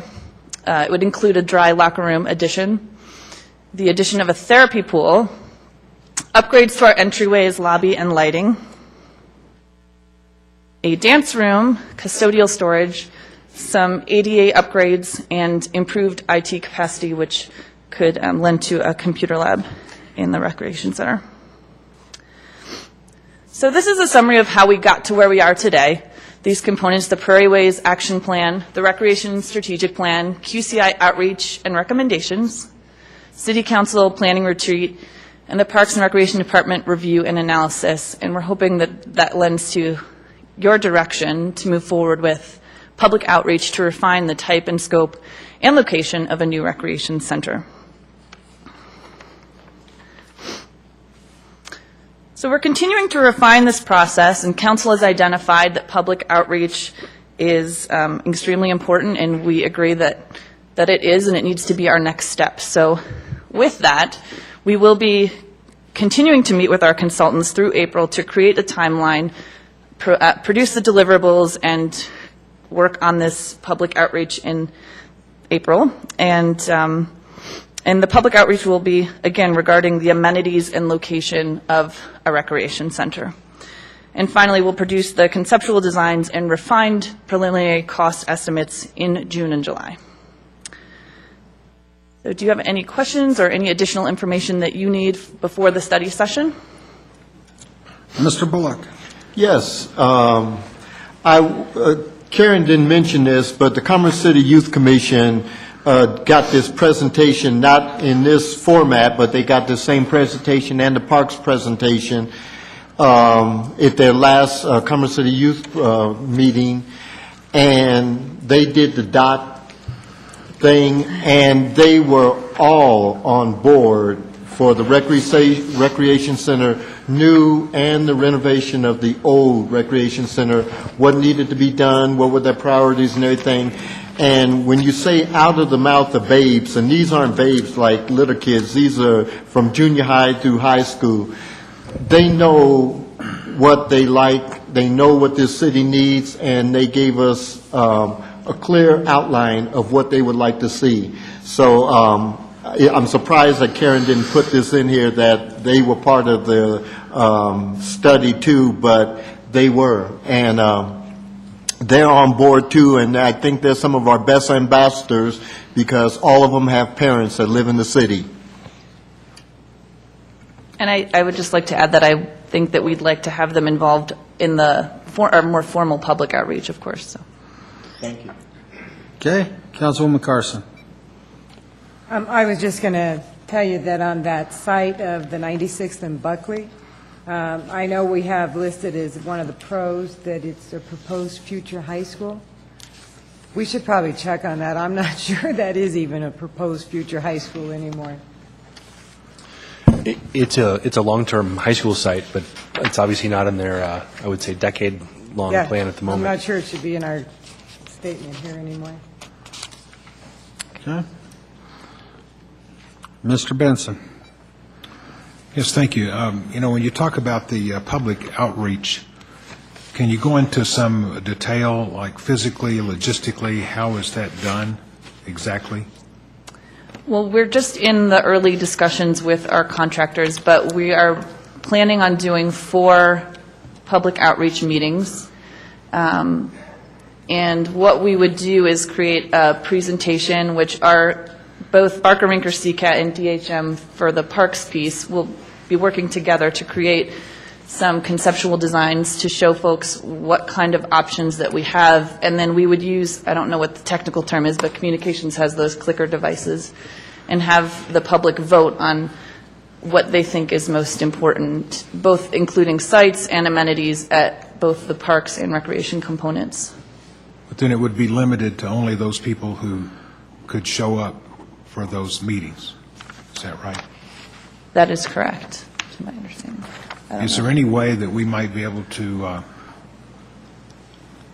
contact maybe every household and try to get some response from every household instead of just, because there are a lot of people, they work during the day, they work in the evenings, they've got families, they've got things going. A lot of people just can't get to a community outreach to give their opinion. And I would like to see maybe a little broader outreach and have it actually reach out to the borders of this city instead of them having to come to a specific place. I just want to make sure we're getting a fair appraisal of what our people want and not just what the people want who choose to attend those meetings.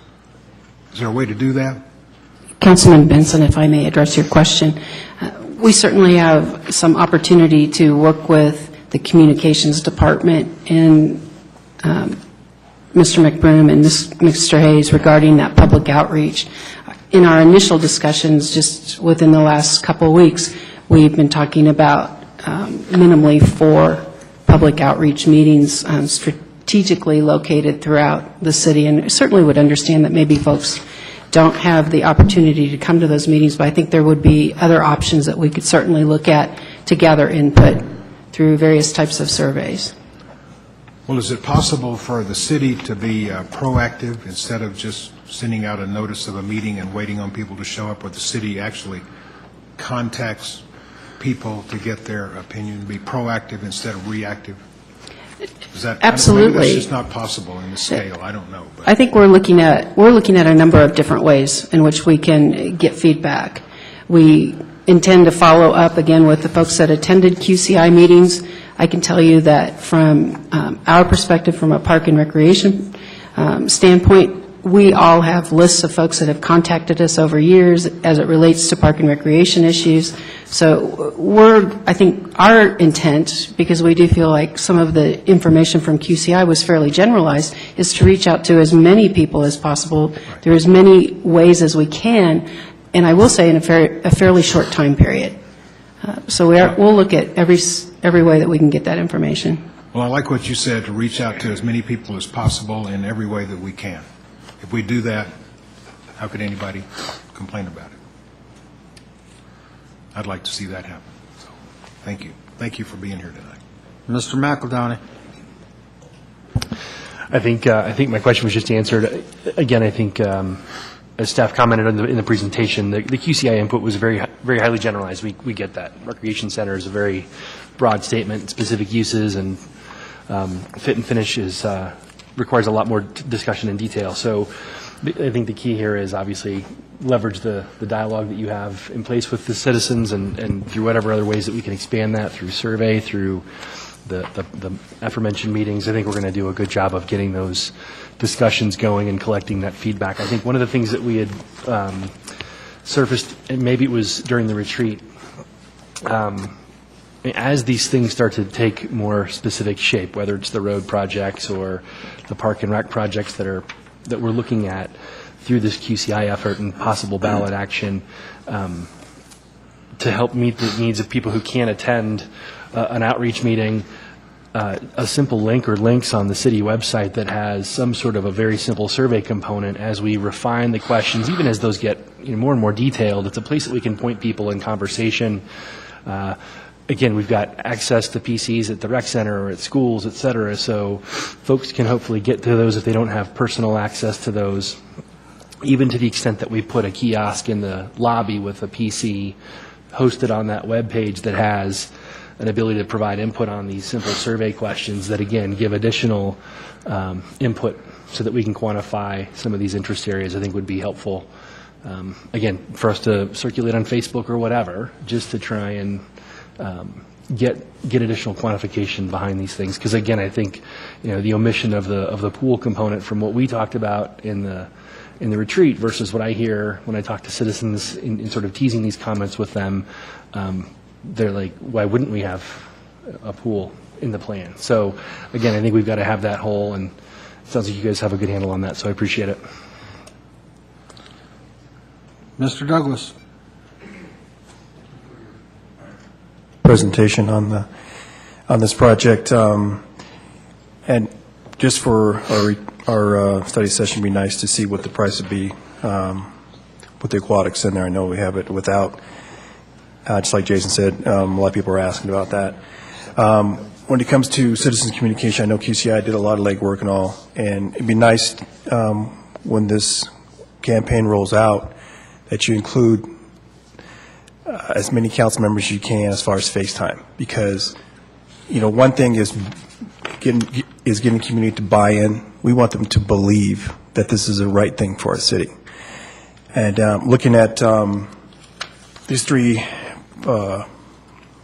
potential sites for a park, the 65 acres, I think that's a long-term vision out. 142 acres, I know we're not sure what the process we are with the 142 acres, but when that comes up on board, because of these two areas, the 71.5 and if 142 acres being maybe more costly because of where they're at, because of the floodplain areas. When around Foxton Village, there's three more built out of developers as far as homes. What's the size of that park going to be? Because right now it's like 30 acres. Because I know right now the reason why we can't develop that park there in Foxton Village is because the other three parcels have not been developed. The purpose of this presentation was to focus on a new recreation center in the north, and so the sites that were identified were community park sites that would be large enough to also support a recreation center. Right. The next presentation tonight is more focused on park development and the city's long-term plan for park development, well, so we might be able to answer your question. I'm just asking that question there. What is the size of that park going to be?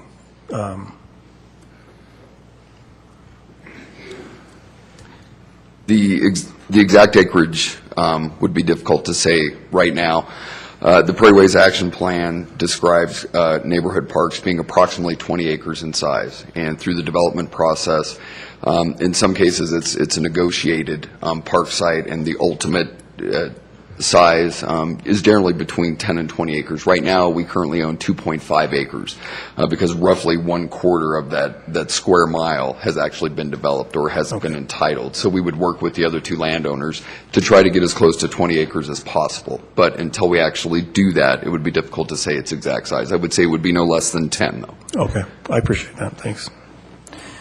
Yeah, and as far as these for communication, depends on how they come out. Has one of those been identified as our June outreach, or is this something prior to that June outreach, neighborhood outreach? They would be prior to that. Okay. At the end of April. In April. All right. Thank you. Mr. Mayor? Yes, sir. If I could respond to one of the question that Mr. Douglas asked. Mr. Douglas asked a very good question. What about cost estimates for these amenities? We are working on cost estimates. Of course, feedback from the community about what amenities should be included is helpful for us to develop those cost estimates. So the plan is to have those estimates ready in the June, July timeframe. So we won't have them for next week's discussion. Okay, that's fair. Thank you. Okay. Thank you. Seeing no one else, we'll look forward to having a more in-depth discussion next Monday night. And now you want to roll right into the parks piece? Yes, sir. And I think Mr. Brown, Mike Brown is going to handle that one. Okay.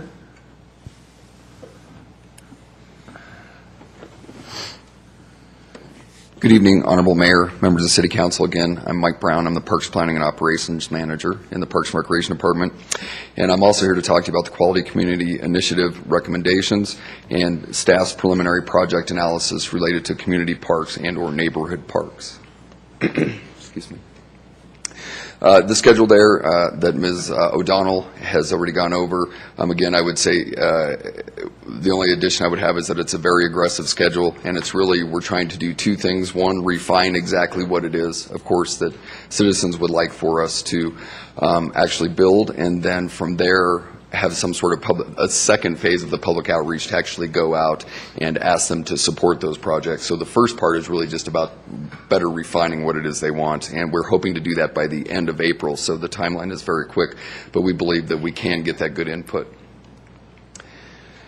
Summary of the projects that were proposed by QCI, the first one there being the First Creek Community Park site at $11.5 million, the operating and maintenance costs of approximately $473,000 per year. The Second Creek Neighborhood Park, capital cost $3,250,000 with O&M costs at approximately $144,000 annually. Next one being the Villages at Buffalo Run Park, the capital investment $1.738 million, O&M of approximately $65,000 per year. And then lastly, the Turnberry Neighborhood Park with a capital investment of $1.82 million and operating and maintenance costs of approximately $70,000 per year. I would also note there at the top that these were based on 2010 cost estimates, and particularly for the community park sites does not include any site prep costs or any access issues that would need to be addressed or any utility infrastructure costs getting those utilities to the site. So those would be above and beyond those cost estimates. These are a list of the pros and cons that the council identified at your retreat. The pros there being building these parks or a community park or neighborhood parks or a combination thereof would fulfill existing youth need, increases quality of life, increases marketability, enhances city image, would create balance and equity. It's in line with the city vision. It would certainly promote health. And if we were speaking specifically or looking at the First Creek Community Park site, it would add a central amenity that would bring the community together, that being, it roughly being around, somewhat between the north and the south, I believe was the thinking there. The cons specifically were, and I think we've already gotten to this a little bit, it'll be a tough location decision to decide where this park would be built or these parks, depending upon which direction the citizens tell us they want to go and the direction that you give us. And then lastly, the O&M costs, including the additional programming costs that would go with building those facilities. The additional information, again, identified by the City Council at your retreat. Again, what amenities do citizens want? And clearly that's what we're asking to do is for you to give us some permission to go out, try to refine that information, do the public outreach for the funding piece, as far as designs related, think outside of the box, do the design and planning, what it encompasses, cost, co-location, and the O&M costs need to be considered. Again, location and vision. Additionally, community input, firm up those capital cost estimates, which we already talked a little bit about, and then the operating and maintenance estimates, look at ideas for alternative funding, and then the location needs. Again, those were from your City Council retreat, and we just wanted to include those in there as a refresher. So taking a look at this overall map, this identifies three things. It identifies our community park sites that we currently own or very soon will own. It identifies 2 existing neighborhood parks that have been developed. It identifies 3 neighborhood park sites that the city currently owns that have residences well developed around them. And then lastly, in the orange, it also represents or shows all of the HOA parks that are in the area. So if we first take a look at the community park sites, starting with the First Creek site, Ms. O'Donnell talked about it, it's 71.5 acres. That's roughly at 102nd and Havana. The second community park site being 142 acres at roughly between 120th and 112th off of I-76. Moving down to the 65-acre site at approximately 96th and Buckley, adjacent to a very distant, it sounds like a future high school site. If we move on to existing neighborhood park sites, we have the River Run Park site that is approximately 115th and Oakland, and it is located next to the River Run Elementary or Timig Elementary School. Then we have the Villages at Buffalo Run West, existing neighborhood park there. That's Stampede Park. It's about 8 acres in size. I should have mentioned the River Run Park is about 14 acres in size. Stampede Park is approximately 8 acres in size. It is not co-located next to a school, but again, the residences are well built out around it. Next, we'll move on to the 3 existing neighborhood park sites that have not yet been developed, but that the city owns and could be developed. The first one being the Turnberry site. It's 9.5 acres, and it is adjacent to the Turnberry Elementary School. Moving over to the Villages at Buffalo Run East. That is a 15-acre site, but it is intended to be co-located with an elementary school, 5 acres being for that school, leaving 10 acres for the park site. And then lastly, the just under 20-acre site that's in the Frontera subdivision, right off about 100th Avenue and Joplin Street, and it is situated with Stewart Middle School directly to the north and Second Creek Elementary School directly to the south. And again, the yellow would represent the many HOA parks that are in and around the area. So staff analysis, again, as we've said many times, at this point, the QCI input at this point was very highly generalized, sort of at that 40,000 foot level. Yes, yes, we'd like you to build us a park, but we need to go out and find out exactly what it is the citizens would like us to build. So as we go out and get that input again, we want to make sure that what we build is what citizens actually desire. We think that's going to be important in fostering that support from the citizens for those projects and whatever future funding mechanisms will be needed to accomplish it. And then lastly, we also need to make sure as we go along that we're designing and building facilities that will meet our future recreation programming needs and demands. Again, additional detail input from the community will help to determine the priority of the community's desires and options. At this point, when we did the QCI outreach, we weren't really sure if folks, we didn't, it was, again, highly generalized information. We want to make sure, do you want community park, do you want neighborhood parks, or do you want a combination thereof? So again, we'd be asking, in our outreach, would you like us to do one big community park that's somewhere between 65 and 140 acres, or would you rather have multiple neighborhood parks somewhere between 10 and 20 acres, or perhaps one option would be a combination of both, maybe a portion of a community park with a recreation center, and then maybe develop one or more of the neighborhood park sites. So we'll be getting more input on that. As a reminder, community parks, keep in mind, again, ours would be, because we've required these sites somewhere between 65 and 140 acres. The intent of a community park is to serve multiple neighborhoods, a much larger geographic area. They also provide a greater opportunities for recreation than you would find typically in a neighborhood park.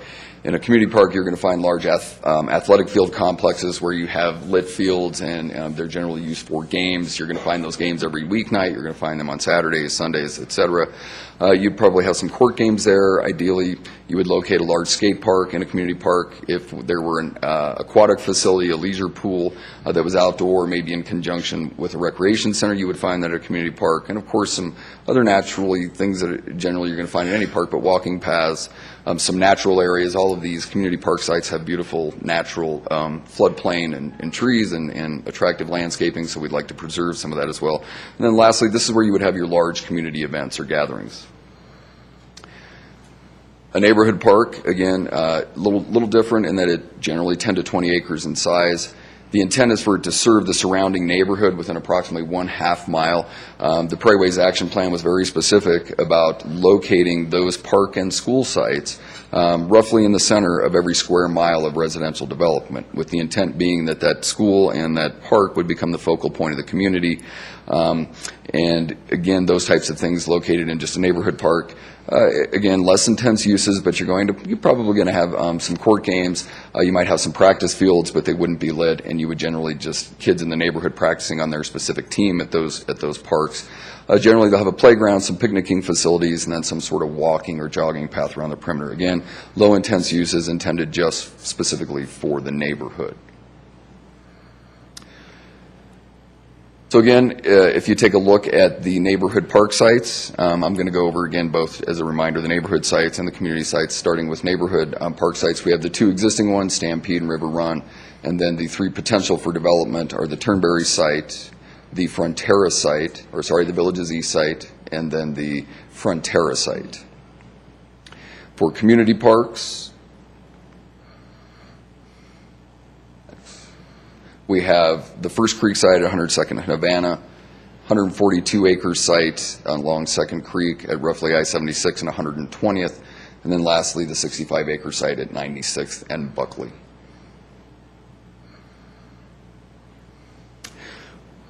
Talked a little bit earlier about site selection, and it could be a difficult decision. Again, we'd like to get some more public input. Not only would we like to build what it is that citizens desire, but we'd also like to locate it where they think it makes sense and where it's convenient for them. Keeping in mind, all 3 community park sites do have some constraints, or they lack infrastructure that could significantly increase project costs above and beyond those typical community park cost estimates that we gave to QCI and that were at the beginning of the presentation. Again, those don't include any site prep, any utility infrastructure, those types of things that, again, that can significantly increase the cost. And then, again, we want to make sure that we're locating it where it's conveniently accessed. Neighborhood park sites, a little simpler. We currently own the 3 sites that we've gone over. 2 of those sites already have the schools developed adjacent to them. One of them has 2 schools, the Second Creek site with Stewart Middle School and Second Creek Elementary, and then you have the Turnberry Elementary School next to the Turnberry site. I'm not certain when 27J would intend to build the school that's adjacent to the Villages at Buffalo Run East. But again, generally, if the school is built, it's a pretty good indicator that there's a massive population there that would trigger the need potentially for that park as well.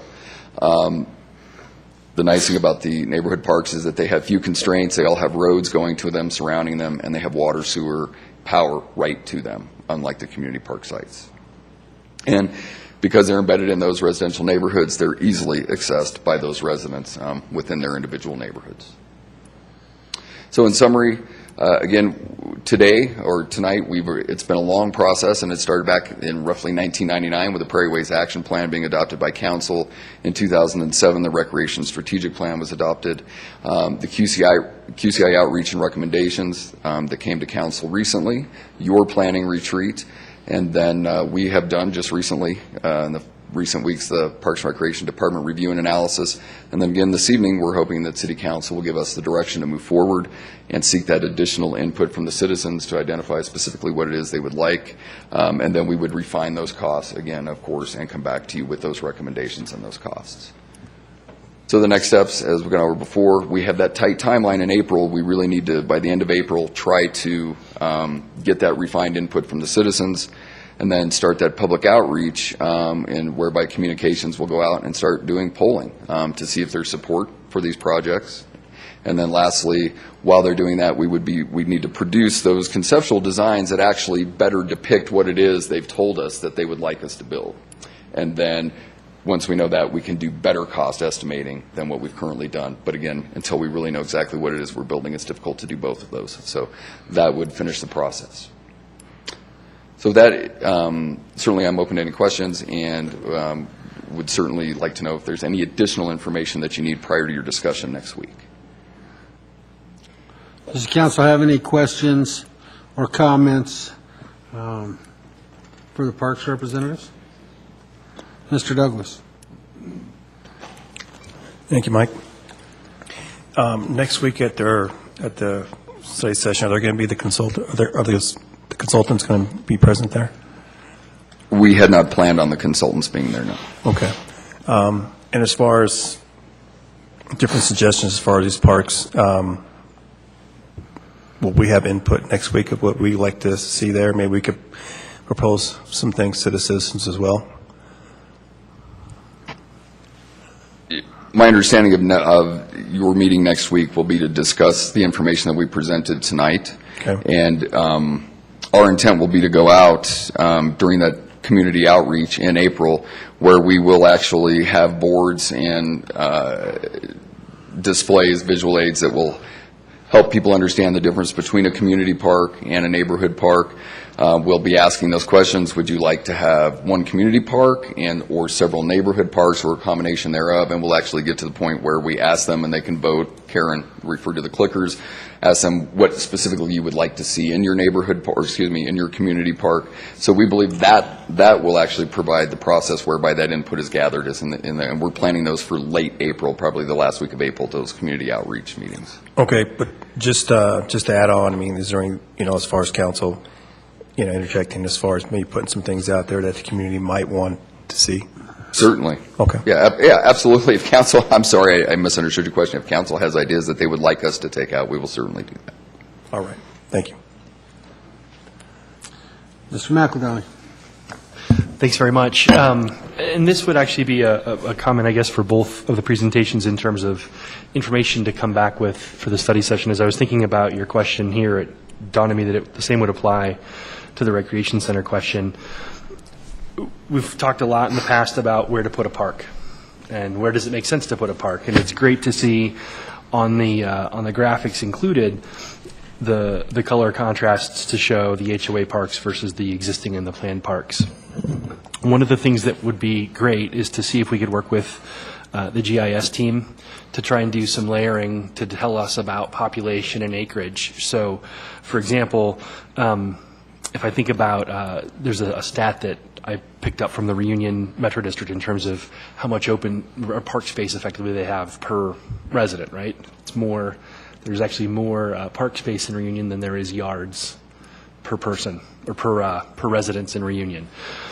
Along those same lines, and I know you talked about your square mile planning factor, it would be interesting for us to know within each of these planning grids what is the current acreage of total park space, right? In terms of what is there today, proportion of that that's HOA, proportion of that that's city, and if we were to proceed with, option A or B or C, how would we change that formula? Does that make sense? Sure, and we do have all that I think I've seen it currently before in one of your presentations, just to help remind us of that, because again, if you look, some of these areas are clearly, what visually looks like an imbalance may not be as great an imbalance if we see the number. So again, just having that data in hand would be great. And I'll think also, when we think about that same kind of data in terms of the rec centers, which of those rec center sites is going to have the most natural density of population immediately around it? I mean, it's clear that all of them are going to have the challenges that we talked about in terms of access and the like. But I keep looking at the possible First Creek site as what seems like a better long-term site, but obviously has a lot of updates needed to be truly accessible. I know Mr. Douglas asked about including in the rec center component the aquatic consideration, but one of the things that has run through my head a couple times now is that whether it's the First Creek Park site from a recreation facility and its proximity to Prairie View, who doesn't have an aquatic center today, right? There's a potential school district tie-in there. And then similarly, if we think about the very distant high school site on 96th and Buckley, what is the potential collaborative, cooperative planning component there as well, because of the school components to each. So just a couple additional things if we can kind of toy with, that would be great. Thank you. Mr. Amador. I'd like to say thank you and good job on the presentation, Mr. Brown and staff. Basically showing the existing neighborhood parks and HOA parks. It's really refreshing to see that we know where our parks are at, which we always will. But it's great to see, being a new member from staff, on the council side, I guess I would ask in the analysis maybe for next week is maybe drawing those half-mile radius circles or those radius circles that show populations near the parks. It could be maybe even going as far as highlighting the residential around those parks just to try to figure out what those catchment areas are to help us define where the community feels that the parks are needed. That being said, communication does go two ways, both from the city and from the community. I know there's discussion here about what is the best way to ask for community input.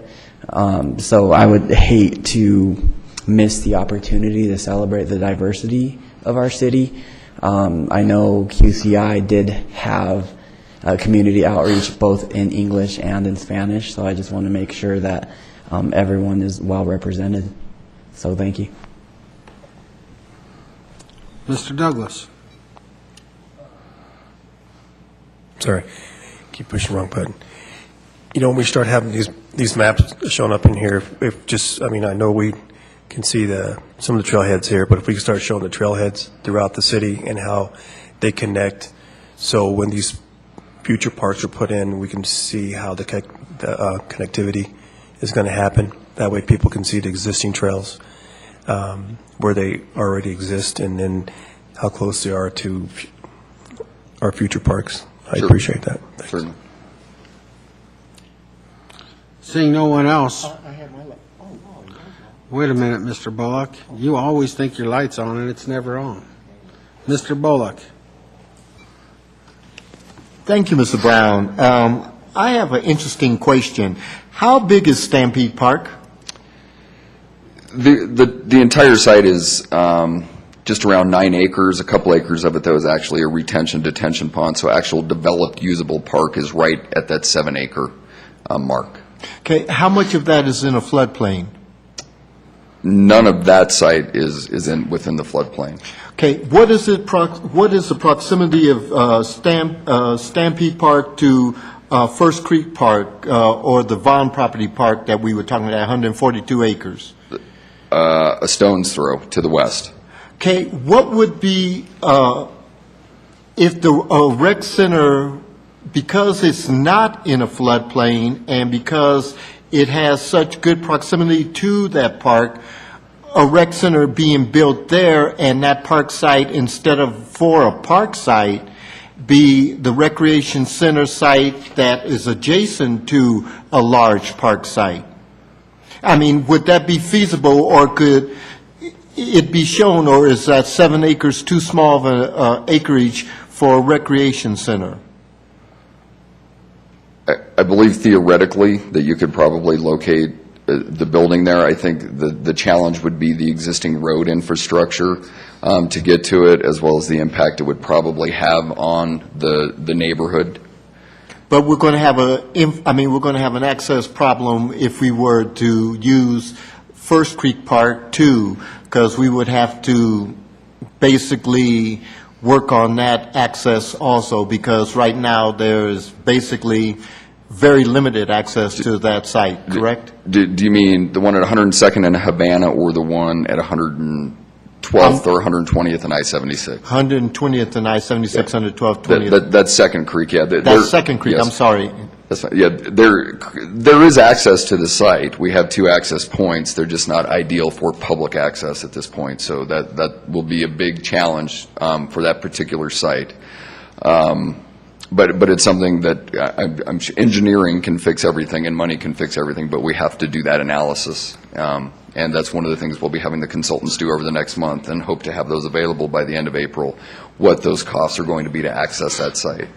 Okay. It's just a good thought, because I noticed that 2 of our sites are in floodplains, and that's a big con to them. But one of our sites is close enough to Stampede Park that if we could improve the access to it, it might be a viable contender for a recreation center. I mean, I'm just throwing something out there. It's food for thought, and that's all it is. But as I was looking at it in its access and its availability to the Vaughn property, I was thinking that looks really good, and it would serve a purpose, plus it's pretty centrally located. It just has rotten access. But it does have 3 access points that if engineer can improve anything with money. Sure. And we can certainly look at that. Okay. Thank you. Seeing no one else, thank you very much for the presentation. And I know we'll, as well as the rec center discussion, we will divulge more into it come next Monday. Thank you. So thank you for your time and your team.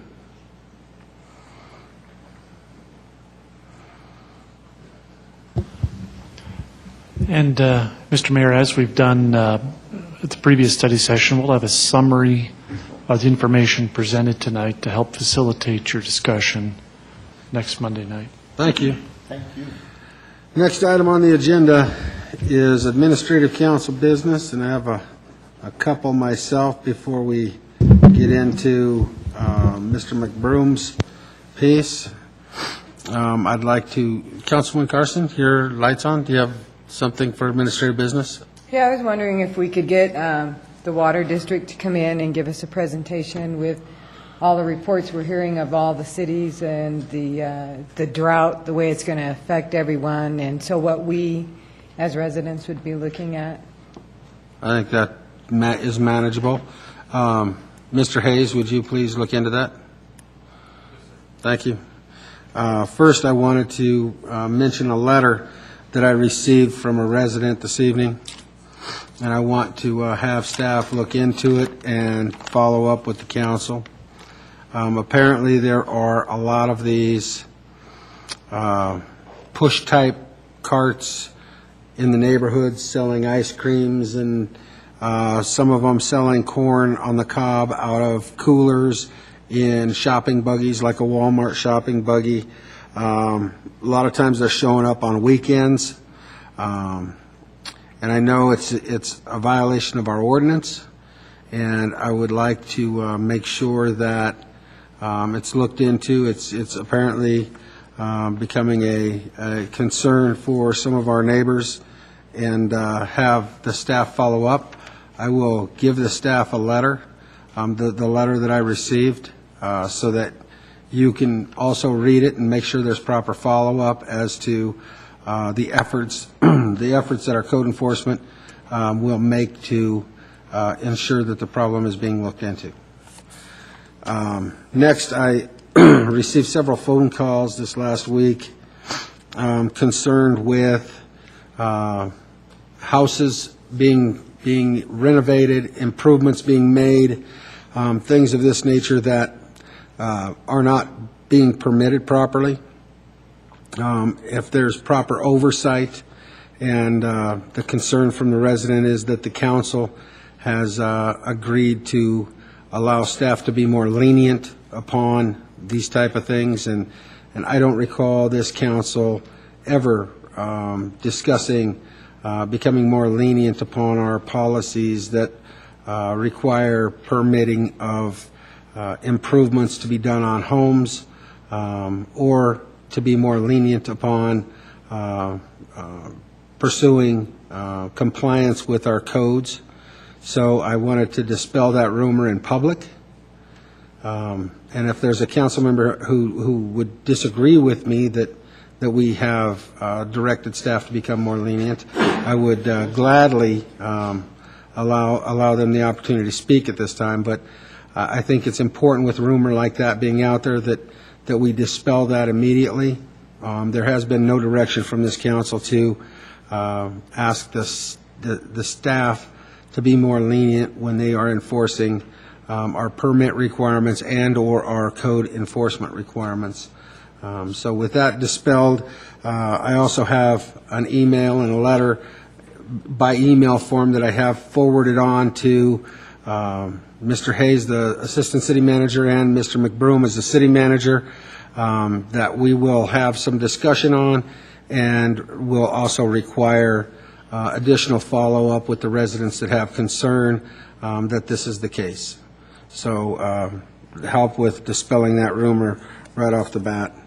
We'll go into who's going to handle this? Is this Mr. Gaylor going to handle the discretionary fund topic, or Mr. McBroom? Lead it off. All right, Mr. McBroom, we want to lead that off. Mr. Gaylor has agreed at my request to talk a little bit about the City Council policy regarding discretionary funds. It's come up a few times over the last few months, sent some frustration from council members about the fairly restrictive nature of that council policy. And it seems to Mr. Gaylor and me that there's some room to consider revising that policy to allow a little broader use of those funds. The policy was revised a couple of years ago, and it's really fairly restrictive. In my one-on-one meetings with council members, many times you have good ideas for uses of those funds. The problem is the policy is very restrictive.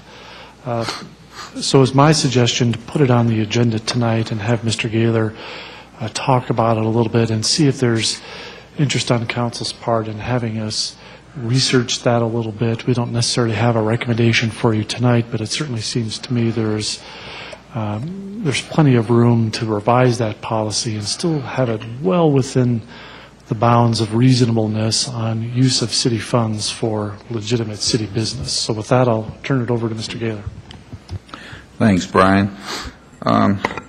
Members of council, the goal here this evening is to bring to your attention and for most of you to refresh your recollections, but for some of you maybe it'll even be new information. So bearing that in mind, my purpose here is to review what the council policy says, and I'm talking about council policy number 19 about the use of discretionary funds.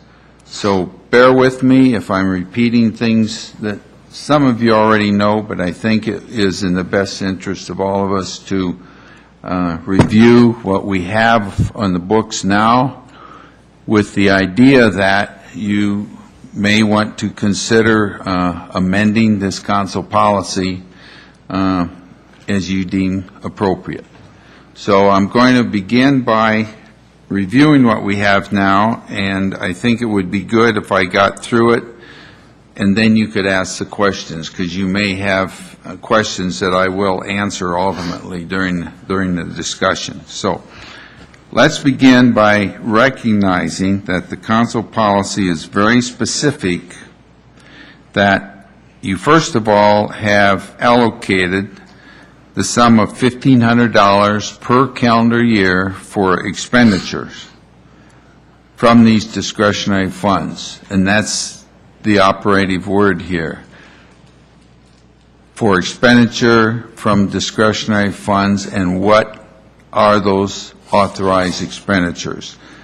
First of all, the expenditure is to be limited to attendance at functions and activities, attendance at functions and activities that are in addition to those functions and activities intended for attendance that have been otherwise budgeted for, such as the CML conference, the NLC conference. Those are covered by the travel policy, and that is CP number 5. We're not talking about travel policy tonight. We're talking strictly discretionary funds. And sometimes there's some confusion on that, but I'll make clear what the distinction is as I go through this. So we're talking about attendance at functions and activities. We're not talking about use of discretionary funds for supplies or piece of equipment or anything of that nature. We're strictly talking about use of discretionary funds for attendance at functions and activities. Now, there are some restrictions on what kind of funds and activities are authorized.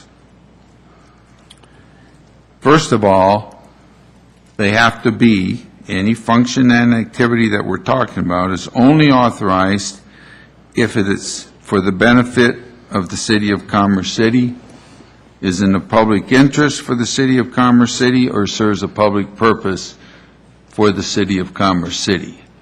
So we have to recognize we're talking about attendance at a function or activity that meets one of those criteria. And then we have examples, not limited to these examples, but clearly examples to try and cover what we're talking about, such as events that include council ward meetings, social events that give opportunity to promote, advertise, or disclose the benefits of the City of Commerce City. So you have social events, but those social events have to be somehow related to a benefit that would be bestowed upon the City of Commerce City by your being there. Events including social events where attendance enables development of relationships with others who may have a connection with the city or that can be at some point in the future of a benefit to the city for getting to know these people and associating with them, as long as the event is for attendance that's going to generate a relationship with some other figure that's going to eventually, foreseeably benefit the City of Commerce City. So that kind of social event is authorized. Then we have events including education programs that involve opportunities for learning and improving. But if you notice, there's not a provision here for buying of materials. We're talking about your attending the event, but if you wanted to buy a book or buy some supplies that might help you in performing your duties as city council, technically, close reading of this policy does not authorize that kind of expenditure. I'm just throwing that out as an example. Then we have attendance as a member of a committee not otherwise budgeted, such as a committee with NLC or a committee for CML that's not otherwise budgeted. If it's budgeted under the travel policy, policy number 5, then we're not talking about using discretionary funds for that. But if it's not otherwise budgeted, then it falls under the discretionary fund expenditure. And it needs to be for an activity or function that's going to benefit the city, and it's on a committee then that's going to be for the purpose that is a foreseeable benefit for Commerce City for you being on that committee. And the obvious ones that come to mind would be like an NLC or CML activity. Now, also, the expenses of any city event or activity that are budgeted and are part of the city budget, and I'm repeating because I've already said this, those are not what we're talking about for discretionary funds. If it's already budgeted, then you don't worry about discretionary funds. Now, we also have approvals in the council policy that are already set forth. The approval for less than $100, you as a council member need to familiarize yourself with the council policy, and you can authorize that expenditure on your own, less than $100. If it's $100 to $350, then you're supposed to bring it to the attention of the city attorney, and then the city attorney can determine whether it fits this criteria and say yay or nay, and then report that back periodically to the city council, and it's at least every 2 weeks that an authorized expenditure that the city attorney makes is supposed to report it to the entire city council. That can be done by memorandum. It doesn't have to be done in an open meeting. And then for those expenditures above $350, as long as it meets these criteria, they still, if it's over $350, then the council member needs to inform the city council, and the council then needs to give its blessing to expenditure of the discretionary funds if it's over $350 for that particular item. So even though you have $1,500 in the budget for that, if a one-time expenditure is over $350, you're supposed to be sure that the city council then authorizes and approves that that is a public purpose expenditure that meets the criteria of this policy. Now, we also got a specific provision, and this comes up periodically too, that in the plan, in the policy, it says the council member shall not assign, transfer, or use the discretionary funds for another person unless you get prior approval from the council. So theoretically, and I shouldn't say theoretically, in actuality, if you aren't going to use your funds and another council member is going to use it, and he or she is already maxed out, you can assign it for a public purpose that meets this criteria for the city, but you need to bring it back to council and get authorization for the assignment for usage of those funds for another member of the council. Now, we specifically say, because we had an incident like this, that in no event shall the discretionary funds be expended for campaign purposes, which would violate the Fair Campaign Practices Act, or for attendance at a partisan political event. We had an incident where a member of City Council wanted to use his or her discretionary funds for attendance at a political event. And at that time, we didn't have anything in the council policy that addressed it, so that was a situation where that person was going to be meeting with other political members that are very well known, and by attendance, the argument was that, hey, by being there, it's going to help the city by my forming a better relationship with these people. Well, it was for a political event, and the overall thought was that's not really the intent of these discretionary funds, so it was specifically written in that attendance at a partisan political event would not be authorized for whatever reason you're going under these under this council policy. And then we go on to say that after you have made the expenditure, you should account, or you need to account on a form that the city will be preparing and getting to you based upon what your decision is. We can't really rewrite the form or write the form until we know what you want in the form as to what's authorized and what isn't. So at this point, we don't have a form to present to you this evening. Brian and I talked about it, and we decided to withhold the form, preparing it, redoing it, until we hear what your thoughts are about how we're going to rewrite this, if we're going to, this council policy. Basically, that's a quick summary, and I'm certainly open to questions now, and if things come up after tonight's meeting, you have more questions about it, I want you to feel free to call me, because there's been a lot of, I don't know if confusion is the right word, but a lot of discussion about what this council policy should say and what you thought it said, and what some members, how they were applying it, and it puts city management in a difficult position trying to administer it, because after all, you are the city council, and it makes it tough to say no on requests you may have, even though they may be in violation of this council policy. So we just wanted to clear the air. That's what the council policy says. And if you think it needs to be changed, made more flexible, staff and myself included, certainly open to that. Okay. Mr. McEldowney.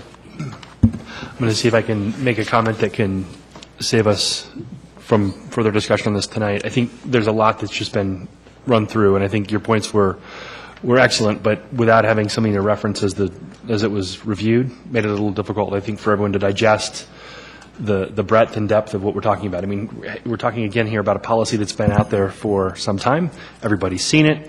It's written out in a very clear manner, and so the fact that there are still questions suggests that without having something in front of us to review or follow as this was being reviewed makes it a bit difficult for us to make any decisions tonight.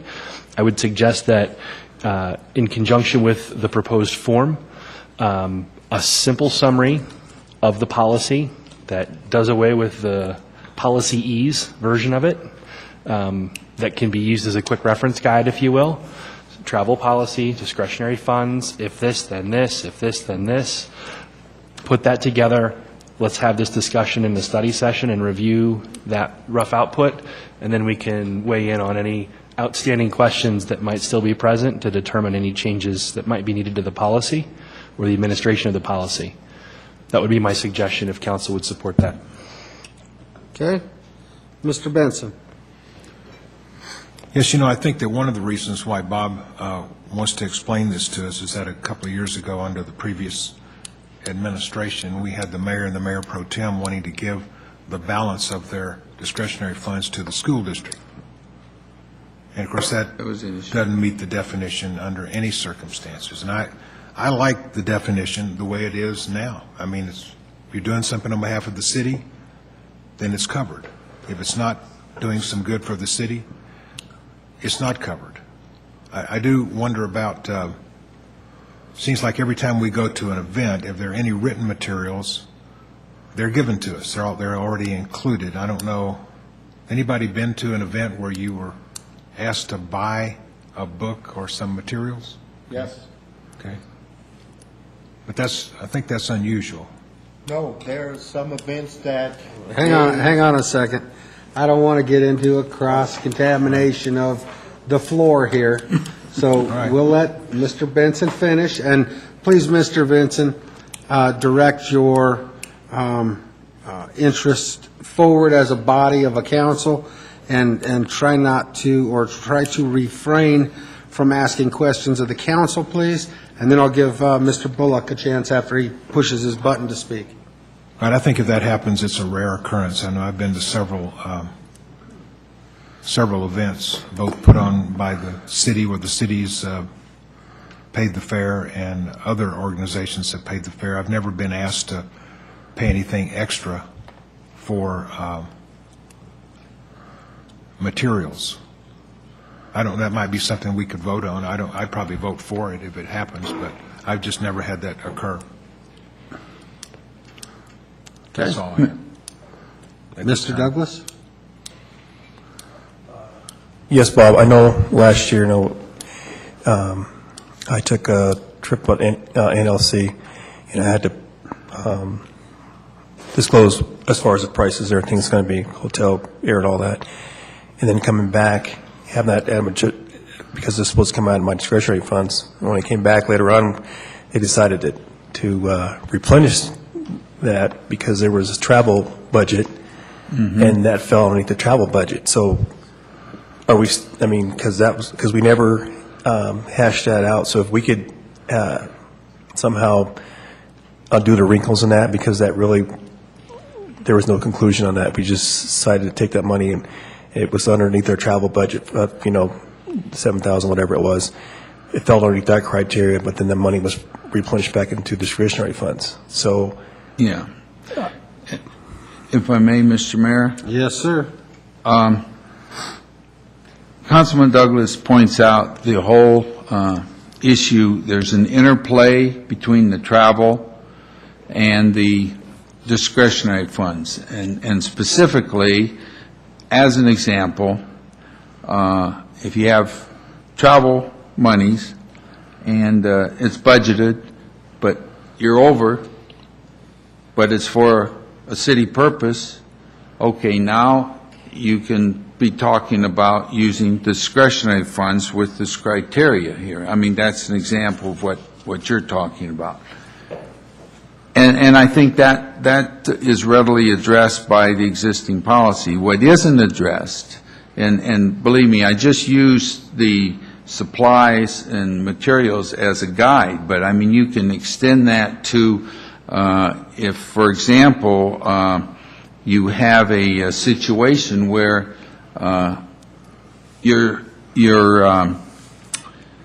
you have a need to attend a city council function or a mayor's function, and the general practice is for others in attendance to be identifying yourself as a council member or as a mayor, and I don't mean with just a tag, but with a shirt as an example, and your shirt doesn't say city council member or city mayor. You want to use your discretionary funds to buy yourself a shirt that says mayor.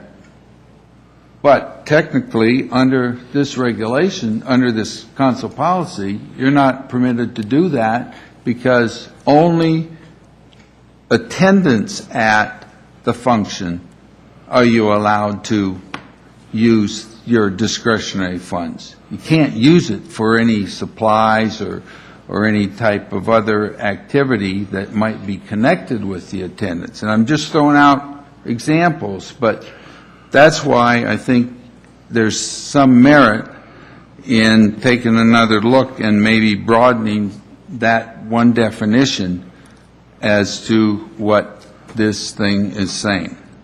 Bob, I have a perfect example of that.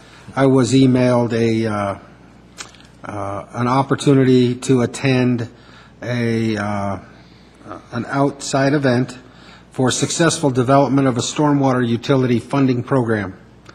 And given the fact that we're dealing with this whole stormwater fees and everything else, I really don't want to go travel to some event to a stormwater program, but I could utilize my discretionary funds to purchase the CD and manual package to be able to review it, and I can also share that with my fellow council members so that we may have maybe it has something in there to help us through the process. And right now, that wouldn't be allowed, correct? So, that's one particular item that I think all 9 of us could benefit from without having to travel. And last year, I didn't use any of the discretionary funds that were available intentionally, and I don't intend to utilize those this year. But I have to agree with Mr. McEldowney that I think that we need to come back with some more outlined items. I know that there have been council members that have had a need for some supplies. I thought maybe you could use discretionary funds for that type of thing. I know Mr. Benson was looking at buying juice and coffee at one time for an outreach, and that wasn't allowed.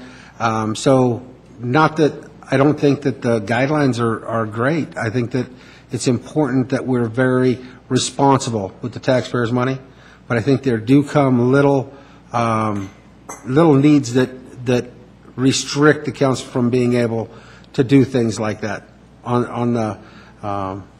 Well, like I said, the perfect example would be this DVD seminar on stormwater development and funding.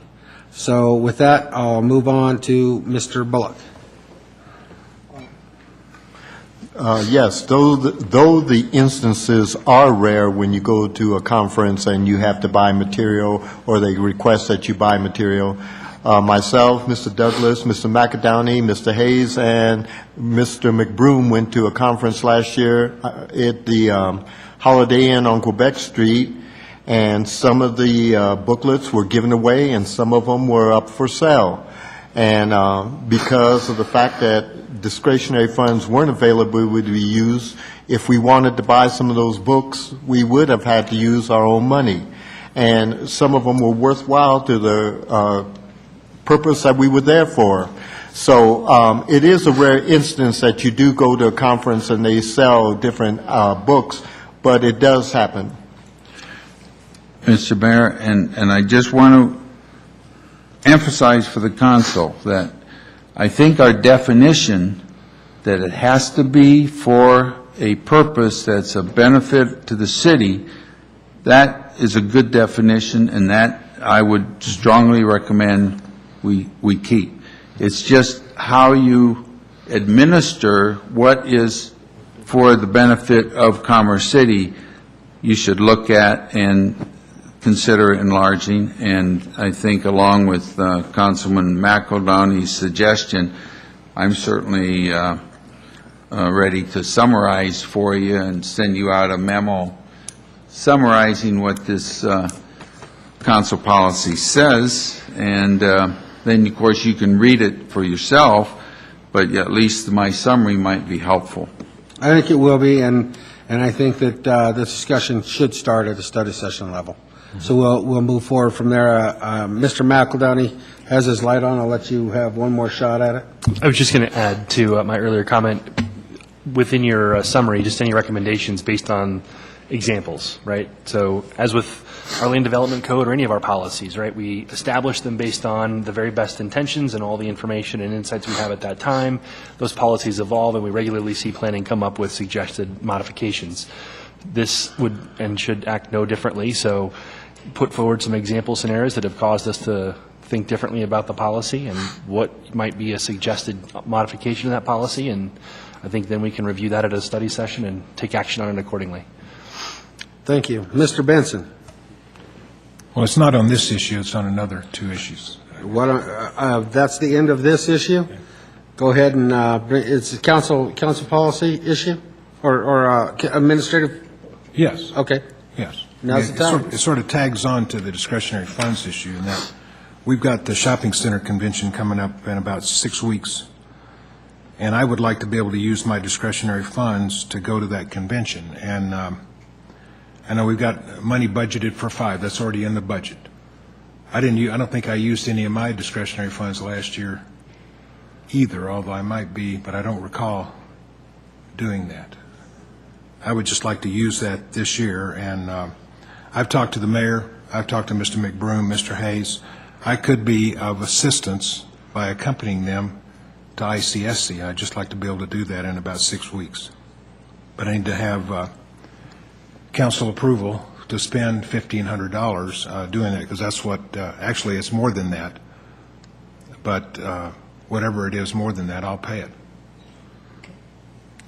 Okay, we'll have the discussion. Mr. Bullock?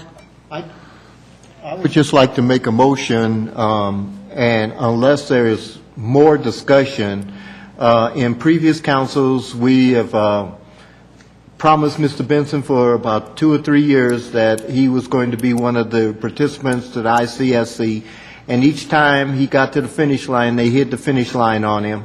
And so I'm going to make a motion for Mr. Benson to be able to use his discretionary fund to go to ICSC this year with the 5 other participants. Okay, Mr. Douglas. Second. All right, I have a motion, a second. However, I want to have an opportunity for some discussion. I'll start with Councilwoman Carson. How many people did we send last year from the city? 6. Last year, there were 4 city folks who attended, 3 staff, and the mayor. So this year, we're looking at 2 extra? 2 more This than year, what we the did last plan year? is, the plan initially was 4 staff and the mayor to allow Mr. Hayes and Mr. Williams are planning to attend, since Mr. Williams hasn't been to ICSC, but Mr. Hayes has. But the thought would be next year, Mr. Hayes wouldn't attend, just the economic development manager. So it'd go back to 4 next year, 3 staff and 1 Okay. council member. But, so if we sent 4 last year, and Mr. Benson goes, we're upping it by 2 this year. And I know I've been accused of being too stringent with the dollars, but we do a lot of traveling on this council. We spend a lot of money on traveling. We spend more time talking about discretionary funds. than probably any other subject I've sat here with. I have no problem with Mr. Benson, I guess, wanting to go or desiring to go. I have a problem with the amount of money and the amount of people we send to every event. So, Okay. I don't see anyone else, so I'll give my input. I see Mr. McElhenney's pushing his button, but I'll give my input first. I know that we have the discretionary funds. I've made it clear to Mr. Benson that regardless of any of the council members desiring to attend something that would be beneficial for this community, and they have the ability to request for that discretionary funds to be spent on that, and someone coming to me saying, hey, whether it's Renee wanting to go to North Carolina, to Charlotte for an event, or Steve going to Charlotte, or Mr. Benson going to ICSC. I think each of the council members have an interest in being able to learn and help to facilitate their position on this council to help the community. I did attend the ICSC last year. I was there with Mr. Hayes. I can tell you that it was nonstop from early morning till late at night, and most of the time we skipped breakfast and lunch to make all the meetings. We also did split up and have some staff members go one direction while I went with a couple other staff members another direction, and I know that there would be added benefit if the council does allow Mr. Benson to attend. So therefore, because it's a request with his discretionary funds, knowing that he wouldn't be able to request to go to another event, and he's held accountable with his discretionary funds to go to one or the other. I know last year we allowed Mr. Douglas to go to Charlotte. We allowed Mr. Bullock, who actually serves on a was it Charlotte or was it San Diego? Manhattan Beach and Charlotte. Manhattan Beach and Charlotte. And therefore, I didn't weigh in and try to direct them where they can and can't use their discretionary funds. So I have the intention of honoring Mr. Benson's request, but it'll be up to the council. You each have $1,500 to improve your ability to do your job for this community, and you have the ability to ask for that, and I'm going to honor his ability to do that tonight. Mr. McElhenney. I'm not going to honor the request, and here's why. I have a real problem working around, once again, the process. God bless Mr. Benson and his desire to be there. We haven't picked a delegation for ICSC yet, and he's already asking for us to work around the process. Who says that he's not going to be the selection of this council when we select the attendees for the ICSC meeting? Why not suggest that we have an expanded ICSC delegation?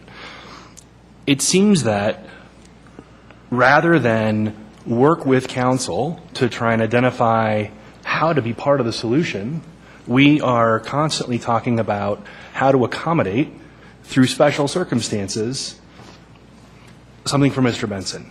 So I don't have a desire to approve this on principle. I would love to see Mr. Benson go, and Mr. Bullock is absolutely right. There were suggestions made in the past that he would be on a future delegation. So we haven't had that talk yet. Yet we're assuming that he's not going to get picked, and now we're going to go around that process and go through this allocation of funds to try and make that possible. It's just puzzling to me why we don't approach it in a more straightforward manner. Okay. Seeing no one else, I wouldn't disagree with Mr. McElhenney. However, the delegation has already been set up by the staff went ahead and has the 4 representatives from the staff and myself going. The conference is next month. The tickets and the memberships have already been purchased, and so this would be in addition to that delegation. And so I have to first apologize to Mr. McElhenney that he wasn't in a loop that where we were with the process. So it is secondary to the fact that everything's already been purchased and lined up. I do have a comment from Mr. McBroom. And thank you, Mayor. Just to expand on that a bit, council's direction last year was just to send the mayor, so we proceeded based on that direction. Council certainly has the discretion to change that, but that's why we didn't bring it back for a discussion this year. We just proceeded based upon last year's direction. Okay? Seeing no more discussion. JD. Oh, you are? I thought that was from last time. Go ahead, JD. Well, that's what I was going to say, is I thought this council decided last year that it would be one person, which would be the mayor, and until this council decided different, that's the way the future ICSC meetings would be. So I was under the understanding that it would be staff and the mayor always. So that's why I said, I guess I do feel like Mr. McEldowney is that we're rewriting the rules, because what was decided by the council isn't working for all, so we'll figure out a way to get around it. And I just don't know if I think that's the right way to do business, so. Okay. Mr. Benson. You know, it seems like we rewrite the rules to some extent on a lot of things every year. Mr. McEldowney has been to the ICSC on 2 different occasions in the past 6 years. I don't know. I mean, I've heard from the mayor, I've heard from the city manager, and I've heard from the deputy city manager that I could help them on this trip. And that's what I want to do. I've been on the council now for 6 years. As Mr. Bullock has said, in one way or the other, especially under the last administration, there were things that happened at the last minute that surprised me and several other people, I think. I would just like to be able to do this one time while I'm on this council. Like I said, Mr. McEldowney has already done it 2 different times. I'm not asking to do it twice like Mr. McEldowney. Well, I'm just asking to do it once. Excuse me for one moment. I think it's important that we don't engage in a conflicting discussion. There's been a motion made, and it's been seconded, and I will ask for a roll call vote so that everything is perfectly clear.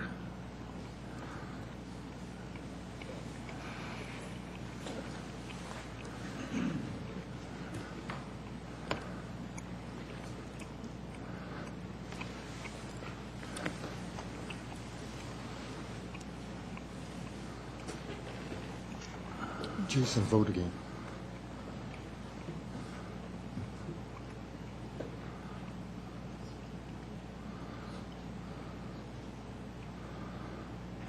Let the record show the motion is approved. 7 aye, 2 nay, and Mr. Benson will be allowed to use his discretionary funds to attend the conference. I have another matter. You have another matter? Okay, we're still in administrative business, so now's the time. I don't see your light lit, but go ahead, I'm Mr. sorry. Benson. I just, first of all, thank you, council, for that last vote. But through Dr. Cog, there's an item called the Sustainable Community Initiative. And just in my discussions with the staff, it's not necessarily going to be that beneficial to this community, but just out of respect to Dr. Cog, I would like to ask a representative of Dr. Cog, probably Jim Taylor from Littleton, to come here and just make a presentation so we can decide whether we want to sign on to the Sustainable Community Initiative. I just would like to get it on the ballot. I mean, not on the ballot, but just on the agenda. Is this a study session or a regular council? I think that, don't we have presentations from the public at regular meetings? Is that right? Okay. And if I may, our study sessions are pretty well booked up with the QCI stuff, so I don't want to expand what we've got going there, because there's a lot of work that's got to take place in those study sessions over the next few months. With that said, as long as, I don't have a problem with it as long as the presentation isn't extremely lengthy and will detour from council business that evening. I would, however, like to hear from the council if they have any objections to it. And if there are no objections, then I would recommend that you work through staff to organize that and get the proper date and time so it can be done with staff's acknowledgement instead of just going to Dr. Cog and saying, hey, you want to come to the council? Right. Get it organized. But before we move on, I'd like to ask the council, I don't have anybody's lights lit. Does anybody have a concern about allowing Dr. Cog representative to come and give a short presentation during a council meeting? Seeing no one, I don't see a problem with it. Do you need a vote on that? Okay. No, I don't think that's necessary. We will reach out to Mr. Taylor and make arrangements for him to attend as soon as possible. I think he would be the person to contact because he's the person. He would come here to do that. Okay. Any other administrative council business? Yeah, Mr. Douglas. Thank you. I know several meetings ago we talked about chickens. Some residents was asking about talking about having domestic chickens in their backyard for egg purposes. I know Boulder, or I think Lafayette and all have adopted some sort of to allow chickens in the backyard. So just so I could put that out there. And then our Northern General Improvement District up north, if we could have like a breakdown of what is actually involved in that. I mean, I know, as far as building in the north, a lot of residents were asking, how's that broken down as far as what they're paying and their taxes, or what portion of their tax goes towards that, and what does that serve as far as that underline. Thank you. Okay. You're going to get back to Mr. Douglas on those concerns, Mr. McBroom? We can certainly provide information in an upcoming city manager report on the Northern Infrastructure General Improvement District.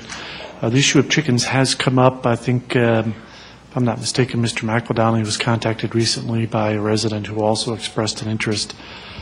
It's been a very popular topic amongst communities in Metro Denver. It's also a very controversial issue. It seems to be a sort of polarizing issue. Some folks are very much in favor of it, while other folks are very much against it. We do have provisions currently for that allow you on a limited basis to have certain animals on your property. I would suggest that council not pursue it further without some additional showing of support from the community to pursue it, because it is such a volatile issue. Okay. We'll look for your report. Mr. McEldowney.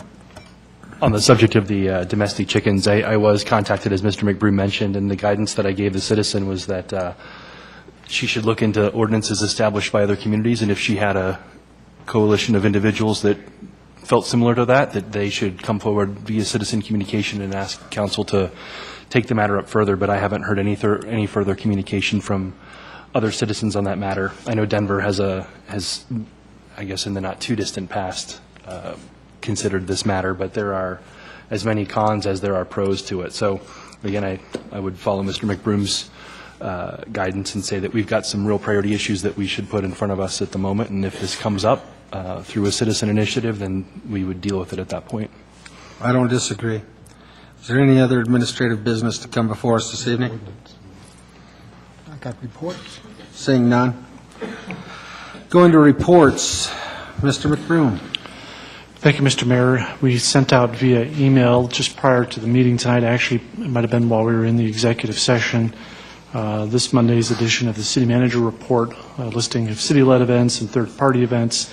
And then the council follow-up section, we did include an updated version of the legislative report. I would encourage you to take a look at that. It's a very fast-moving environment. We wanted to confirm that Commerce City is now listed as an endorsing sponsor on the Year of the Student website. Council had asked us to pursue improvements on Yosemite Street with the Burlington Northern crossing. We've got an update from staff on that. It's moving, but fairly slowly. Community development has responded to some discussion at a City Council study session about property owner notifications and has made some suggestions and is proceeding to implement those suggestions on an administrative basis as opposed to advocating amendments to Land Development Code at this point, and we'll plan to report back to you on how that's going. Mr. Benson had asked for information about the fund balance in the Parks Impact Fee Fund regarding what sort of funds are left, and asking for some information about increases in cost over the last few years. Roger Tinklenberg prepared a memo, and that's attached to the city manager's report.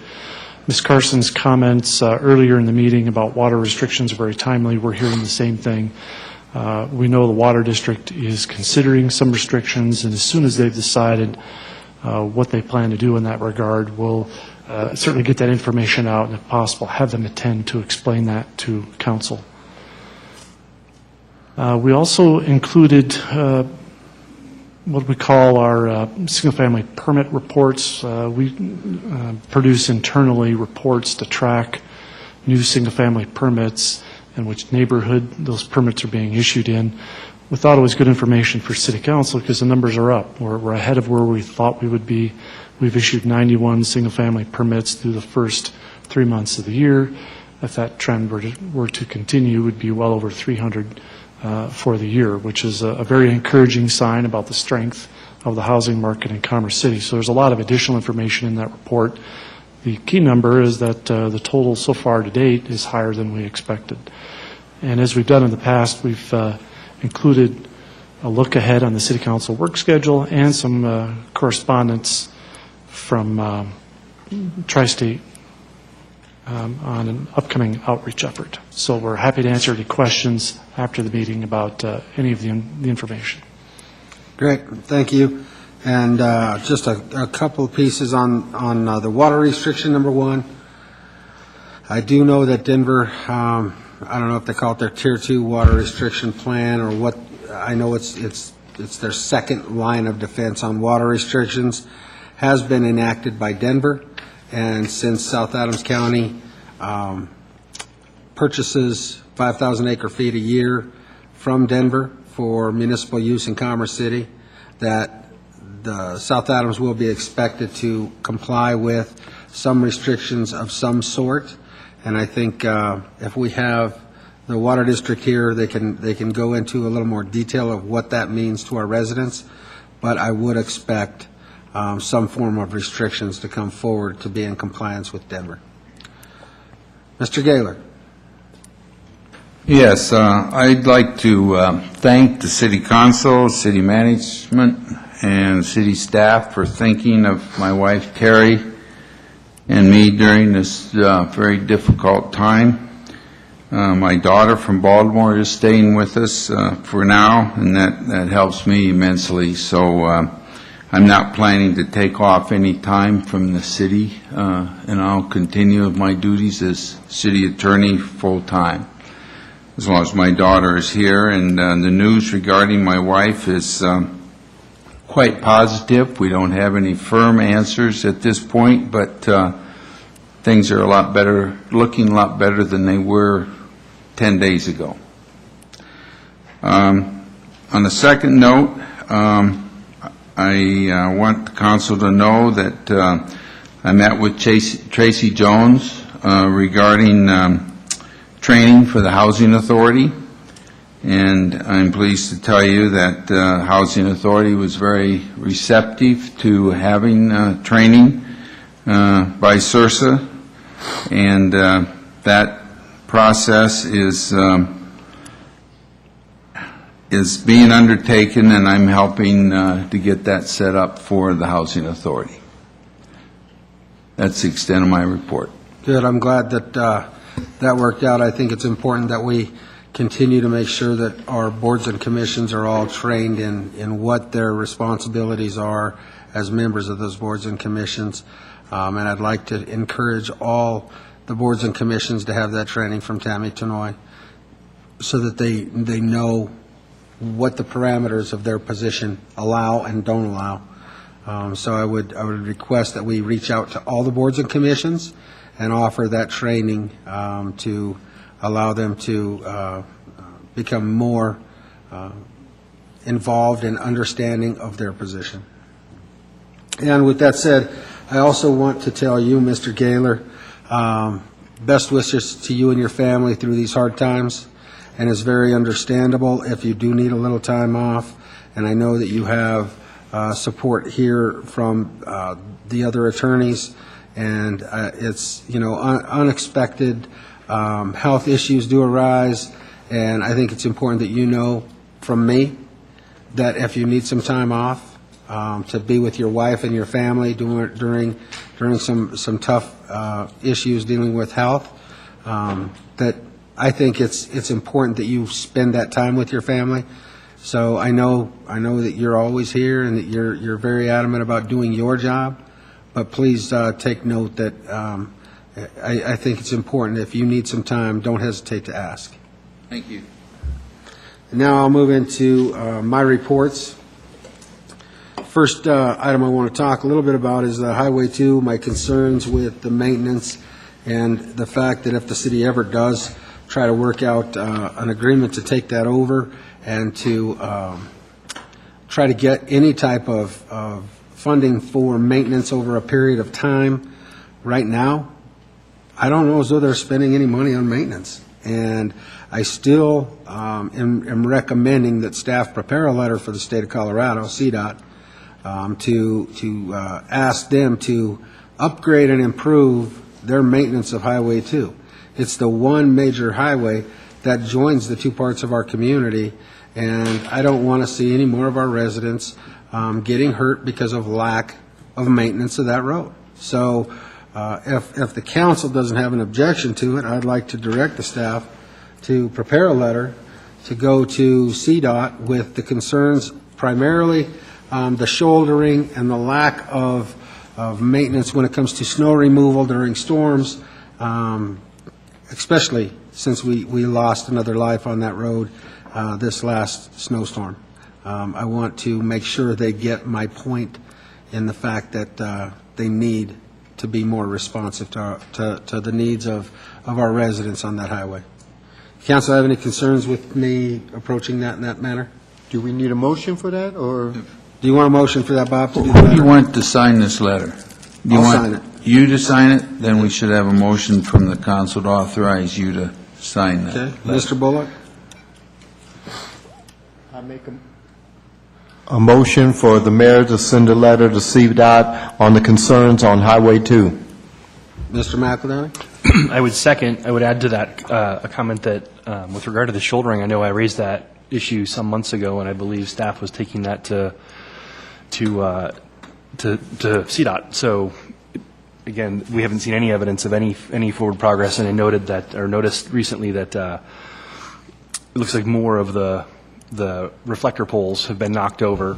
Most of the reflector poles don't have reflectors. So, I mean, if somebody had to use the shoulder, there's some guaranteed damage to their vehicle by choosing to do so, not only due to the poles, but due to the actual surface conditions that the mayor mentioned earlier. So I think the letter that goes should reiterate that these are previous concerns, and then obviously highlighting this most recent incident and call for action. And not too long ago, but a few years back, we did lose a resident, one of the owners of the Gala Gardens restaurant. They actually had to, they hit that shoulder, and the drop-off was so great that it spun the car around, and they were T-boned on the highway. And since there's no paved pull-off areas or whatever, since that incident happened, that shouldering has been extremely important to me, and I noticed today that there's 6 and 8 inch drops along that shoulder that if a car did have to move off onto the shoulder to avoid an incident, it could create a bigger incident. So it's important that we get them out here to do some maintenance. Mr. McBroom. Thank you, Mr. Mayor. Mr. Hayes tells me that CDOT is considering a shouldering project to widen and improve the shoulders. We should have an update with a planned overall city transportation update on April 15th. Good. And you know, I think it's great that they're considering doing some shoulder work and widening out some shouldered lanes. But in the interim, we still need to make sure that those shoulders are safe, and it's a state highway, so I'd still like to send the letter, request that maintenance. My reports for this evening, on the 19th of March, I had a meeting with the Mayor of Aurora and Commissioner Chad Tedesco concerning airport issues. Also on the 19th, I had an Airport Coordinating Committee meeting. On the 20th, I participated in the Mayors for Meals program that Meals on Wheels puts on an annual basis, and I delivered meals to some of our elderly residents in the community. Also, on that same day, I attended Rotary. On the 22nd, I attended an event over at the stadium. It was a prospecting event with the gentleman that was here speaking tonight, and his Mark Lucas, and some of the staff from the city. And I have to say thank you very much to the team that was there, Walt Williams and his group with economic development, and the way they helped to promote the city. So thank you to you and your team for the efforts. I also made the phone calls that the council asked me to make concerning the RTD stuff with Commissioner Eric Hansen, the mayor of Northland, and the mayor of Thornton the following day after the study session.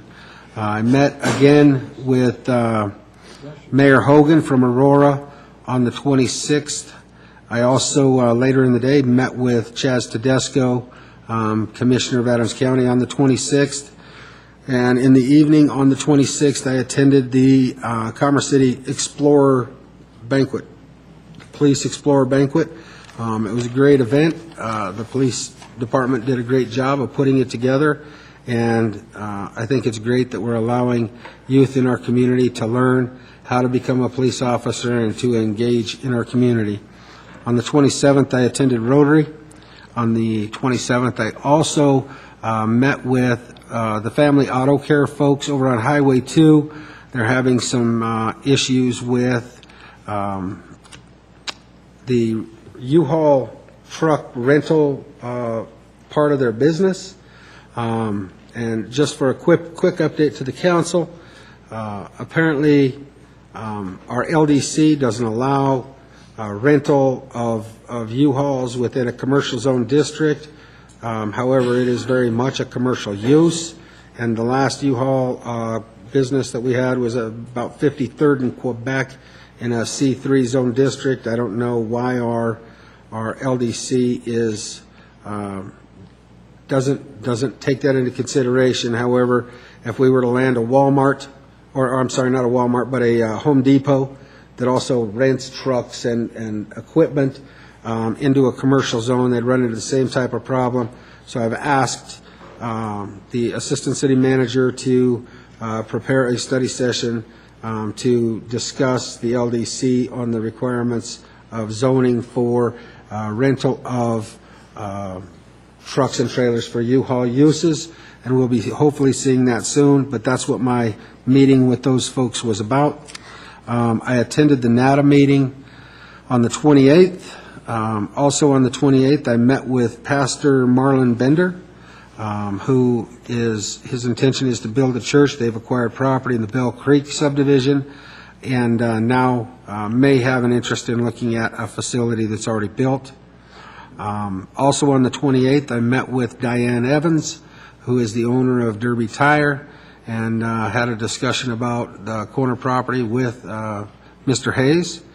And then on the 29th, I spent quite a bit of time with Mr. Tom Clark, who will be the facilitator for the consultation committee for the airport issues that we're dealing with.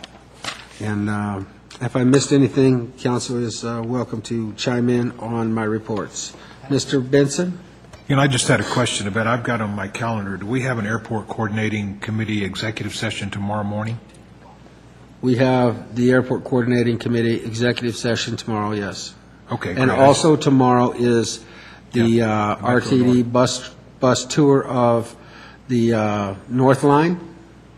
Also, I don't know, I have to look at my calendar, but tomorrow's a pretty busy day for me. I'm pretty packed. Where is that bus tour of the North Line? We would have to have staff see if there was an extra seat to allow anybody else to attend. I know right now it's primarily mayors, commissioners, Oh, okay. and planning directors or planning folks. Correct, Mr. Hayes? Yes, sir. You'd have to contact Larry Hoy, the RTD director, directly to see if we can get a seat. I can talk to Ms. Gallegos in the morning and see if she can reach out to him. And that's from 2 p.m. to 4 p.m. The Water Commission meeting that was scheduled at 4 has been canceled, correct? Correct. Because of time constraints, and we're reorganizing that? Correct. Okay, thank you. I'll talk to you about it tomorrow at the No airport problem. coordinating committee. Mr. Bullock? Yes, I have a report to make on Commerce City Youth Commission. We went down to the State House last week on the 27th at the invitation of Representative Moreno, and he had seats for us on the floor for 10 of the youth commissioners that showed up and everything. They all had the Youth Commission shirts, Commerce City Youth Commission. Representative Moreno got up and introduced them to the whole House.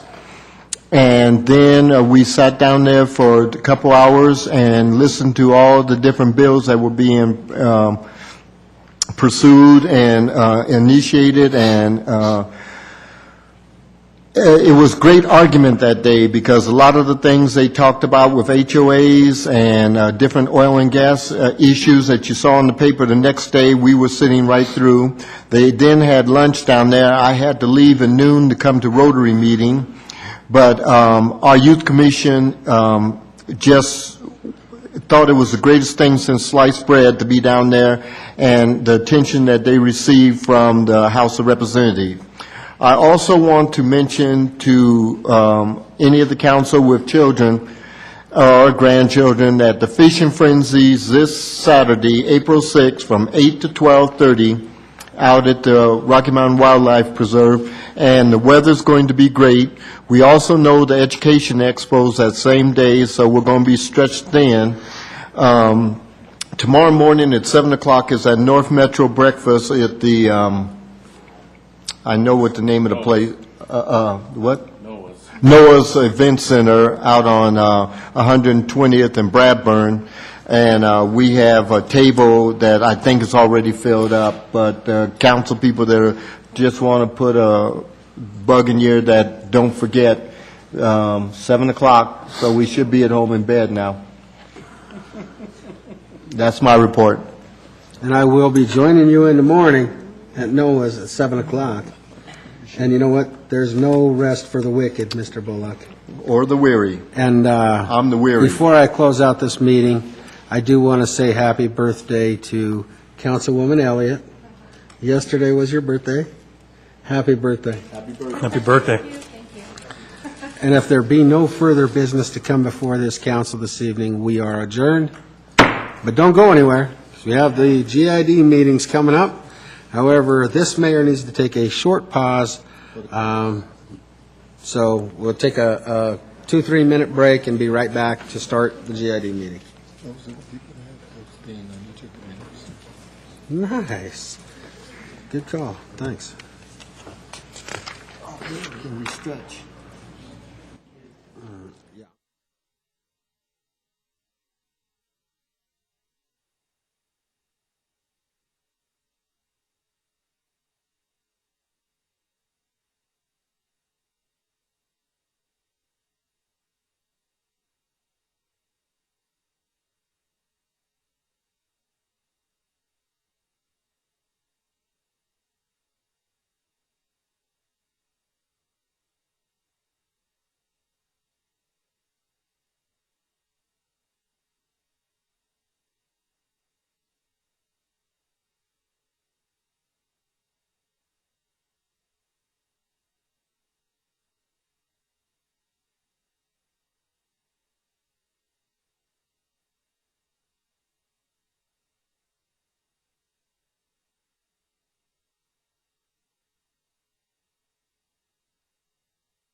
I'll call the GID meeting to order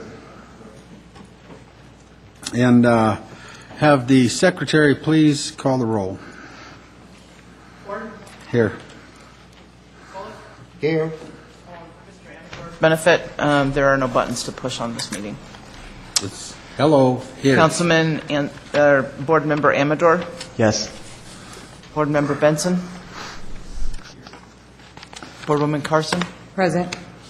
Board Member Teeter, Board Member McEldowney, Boardwoman Elliott, Present. Board Member Douglas. Present. Sir, you have a quorum. Thank you. Let the record show that all the board members are present this evening. First item is we have to take care of the approval of the minutes. We need a motion to allow Board Member Amador to abstain from voting on the minutes because he was not a seated board member at the time. For April 16th, also September 17th, and let's see, also for December 17th. I believe he's the only one that has to abstain. Therefore, we can have one motion to take care of. You No? just have to abstain for this meeting. Thank you, Mr. Bullock. So we're going to take them one at a time. We have the minutes of April 16, 2012, but first I need a motion to allow Benson, Amador, and McEldowney to abstain. Mr. Bullock. Move to let the three names abstain. Why are we? It says on it you want April this. 16th. There is an error. Thank you, I'm sorry. There was an error, and we have corrected that error. So is my stuff right, or is the stuff Mr. Bullock? Your stuff on your script is correct, sir. Perfect. Then looking through my stuff, and We- not Mr. Bullock's stuff, which is confusing me. No, it says that they abstained. Two abstained on that meeting. They abstained on that meeting, but they were there. They were there. So they can vote on the minutes. They can vote on the minutes of this meeting. The only Okay. one that cannot vote on the minutes of April 16th, 2012 is Mr. Amador because he was not seated. Okay, and now let's take on September 17th. It's just Mr. Amador again, That correct? is correct. And December 17th? That is correct. Good. So one motion to allow Mr. Amador to abstain from the minutes of the 16th of April, the 17th of September, and December 17th would be sufficient. Mr. Bullock. A move to allow Mr. Amador to abstain. From all three? From all three of the previous meetings, is April 16th, September 17th, and December 17th. Thank you. Mr. Douglas. I have a motion and a second to allow the abstention. All in favor signify by saying aye. Aye. Aye. Opposed, say nay. Motion is carried. And we need to handle the minutes, and we can handle them all together. I am open for a motion. Mr. McEldowney. Would move to approve the minutes of April 16, 2012, September 17, 2012, and December 17, 2012. Thank you. Mr. Mayor? T. Yes, sir. There are a couple of typos in there, and they'll be corrected administratively, so. Yeah, the minutes do not reflect, I believe it's the April 16th meeting, just the April 16th meeting alone. Do not reflect that Councilman McEldowney was there in the roll call section, And that will be fixed. and that will be fixed. Right, and That has also been Mr. fixed Benson. already. Thank you. And I have a second from Mr. Teeter on the minutes. So that way the council knows that the minutes are going to be fixed for Mr. McEldowney to be shown as here at the time. I have a motion, a second. All those in favor signify by saying aye. Aye. Opposed, say nay. The minutes have been approved. Have a resolution, GID 2013-2. Board have any questions concerning this resolution? Seeing none, Mr. McEldowney, your light's lit. That's from before, or is that now? Ready to go? Okay. Would move to approve GID Resolution 2013-2. Thank you. Is there a second? Second the motion. I have a second by Councilwoman Elliott to approve Resolution GID 2013-2. Mr. Gaylor, please. Title reads, "Resolution approving intergovernmental agreement between the City of Commerce City Northern Infrastructure General Improvement District and the Commerce City E-470 Commercial Area General Improvement District regarding funding advance for joint projects." Thank you. All those in favor signify by saying aye. Aye. Opposed, say nay. That motion is carried. If there be no further business to come before the Northern Infrastructure General Improvement District, that meeting is adjourned. Okay, one moment, please. Yes, ma'am. This thing is so confusing.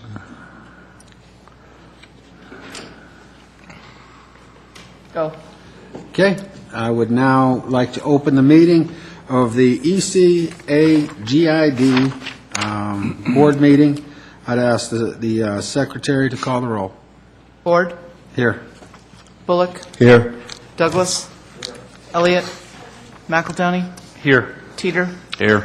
Carson, Present. Benson, Here. Amador. Here. Sir, you have a quorum. Thank you. Let the record show that all the board members are present. We have several resolutions to take care of. First is CGID 2013-1. What are the council's desires? Mr. McEldowney. Would move to approve CGID Resolution 2013-01. Mr. Bullock. Second. I have a motion and a second. Is there any discussion? Seeing none. Mr. Gaylor, please. Title reads, Resolution Approving and Adopting the Bylaws of the Commerce City E470 Commercial Area General Improvement District. Thank you. I have a motion and a second. All those in favor signify by saying aye. Aye. And opposed, say nay. Motion is carried. Next item, CGID 213-2. Mr. Bullock. Move to approve CDIG 213-02. Mr. McEldowney. Second. I have a motion and a second. Is there any questions regarding this resolution from the council? Or from the board, I'm sorry? Seeing none. Mr. Gaylor, please. Title reads, Resolution Approving the Intergovernmental Agreement between the City of Commerce City Northern Infrastructure General Improvement District and the Commerce City E470 Commercial Area General Improvement District regarding funding advance for joint projects. Thank you. I have a motion and a second. All those in favor signify by saying aye. Aye. Opposed, say nay. Motion is carried. Next is Resolution CGID 2013-3. Mr. McEldowney. Would move to approve CGID 2013-03. Mr. Bullock. Second. I have a motion and a second to approve CGID 2013-03. Is there any questions regarding this resolution from the board? Seeing none. Mr. Gaylor, please. Title reads, Resolution Approving Intergovernmental Agreement between the Commerce City E470 Commercial Area General Improvement District and DIATC Metropolitan District, a loan and documents related thereto. Thank you. I have a motion and a second. All those in favor signify by saying aye. Aye. Opposed, say nay. Motion is carried. Next item, CGID 2013-4. Mr. Bullock. Move to approve CGID 2013-04. Board Member Elliott. Second the motion. I have a motion and a second. Is there anyone with questions, any board members with questions regarding this resolution? Seeing none. Mr. Gaylor, please. Title reads, Resolution Approving Intergovernmental Agreement between the Commerce City E470 Commercial Area General Improvement District and the City of Commerce City regarding infrastructure projects. Thank you. I have a motion and a second. Title's been read. All those in favor signify by saying aye. Aye. Opposed, say nay. Motion is carried. If there be no further business to come before the Commercial Area GID Board of Directors, we are now adjourned. Thank you all for coming. I had a report for that group. I'm sorry, too late. I know. It's over. Okay. Motion is carried. Next is Resolution CGID 2013-3. Mr. McEldowney. Would move to approve CGID 2013-3.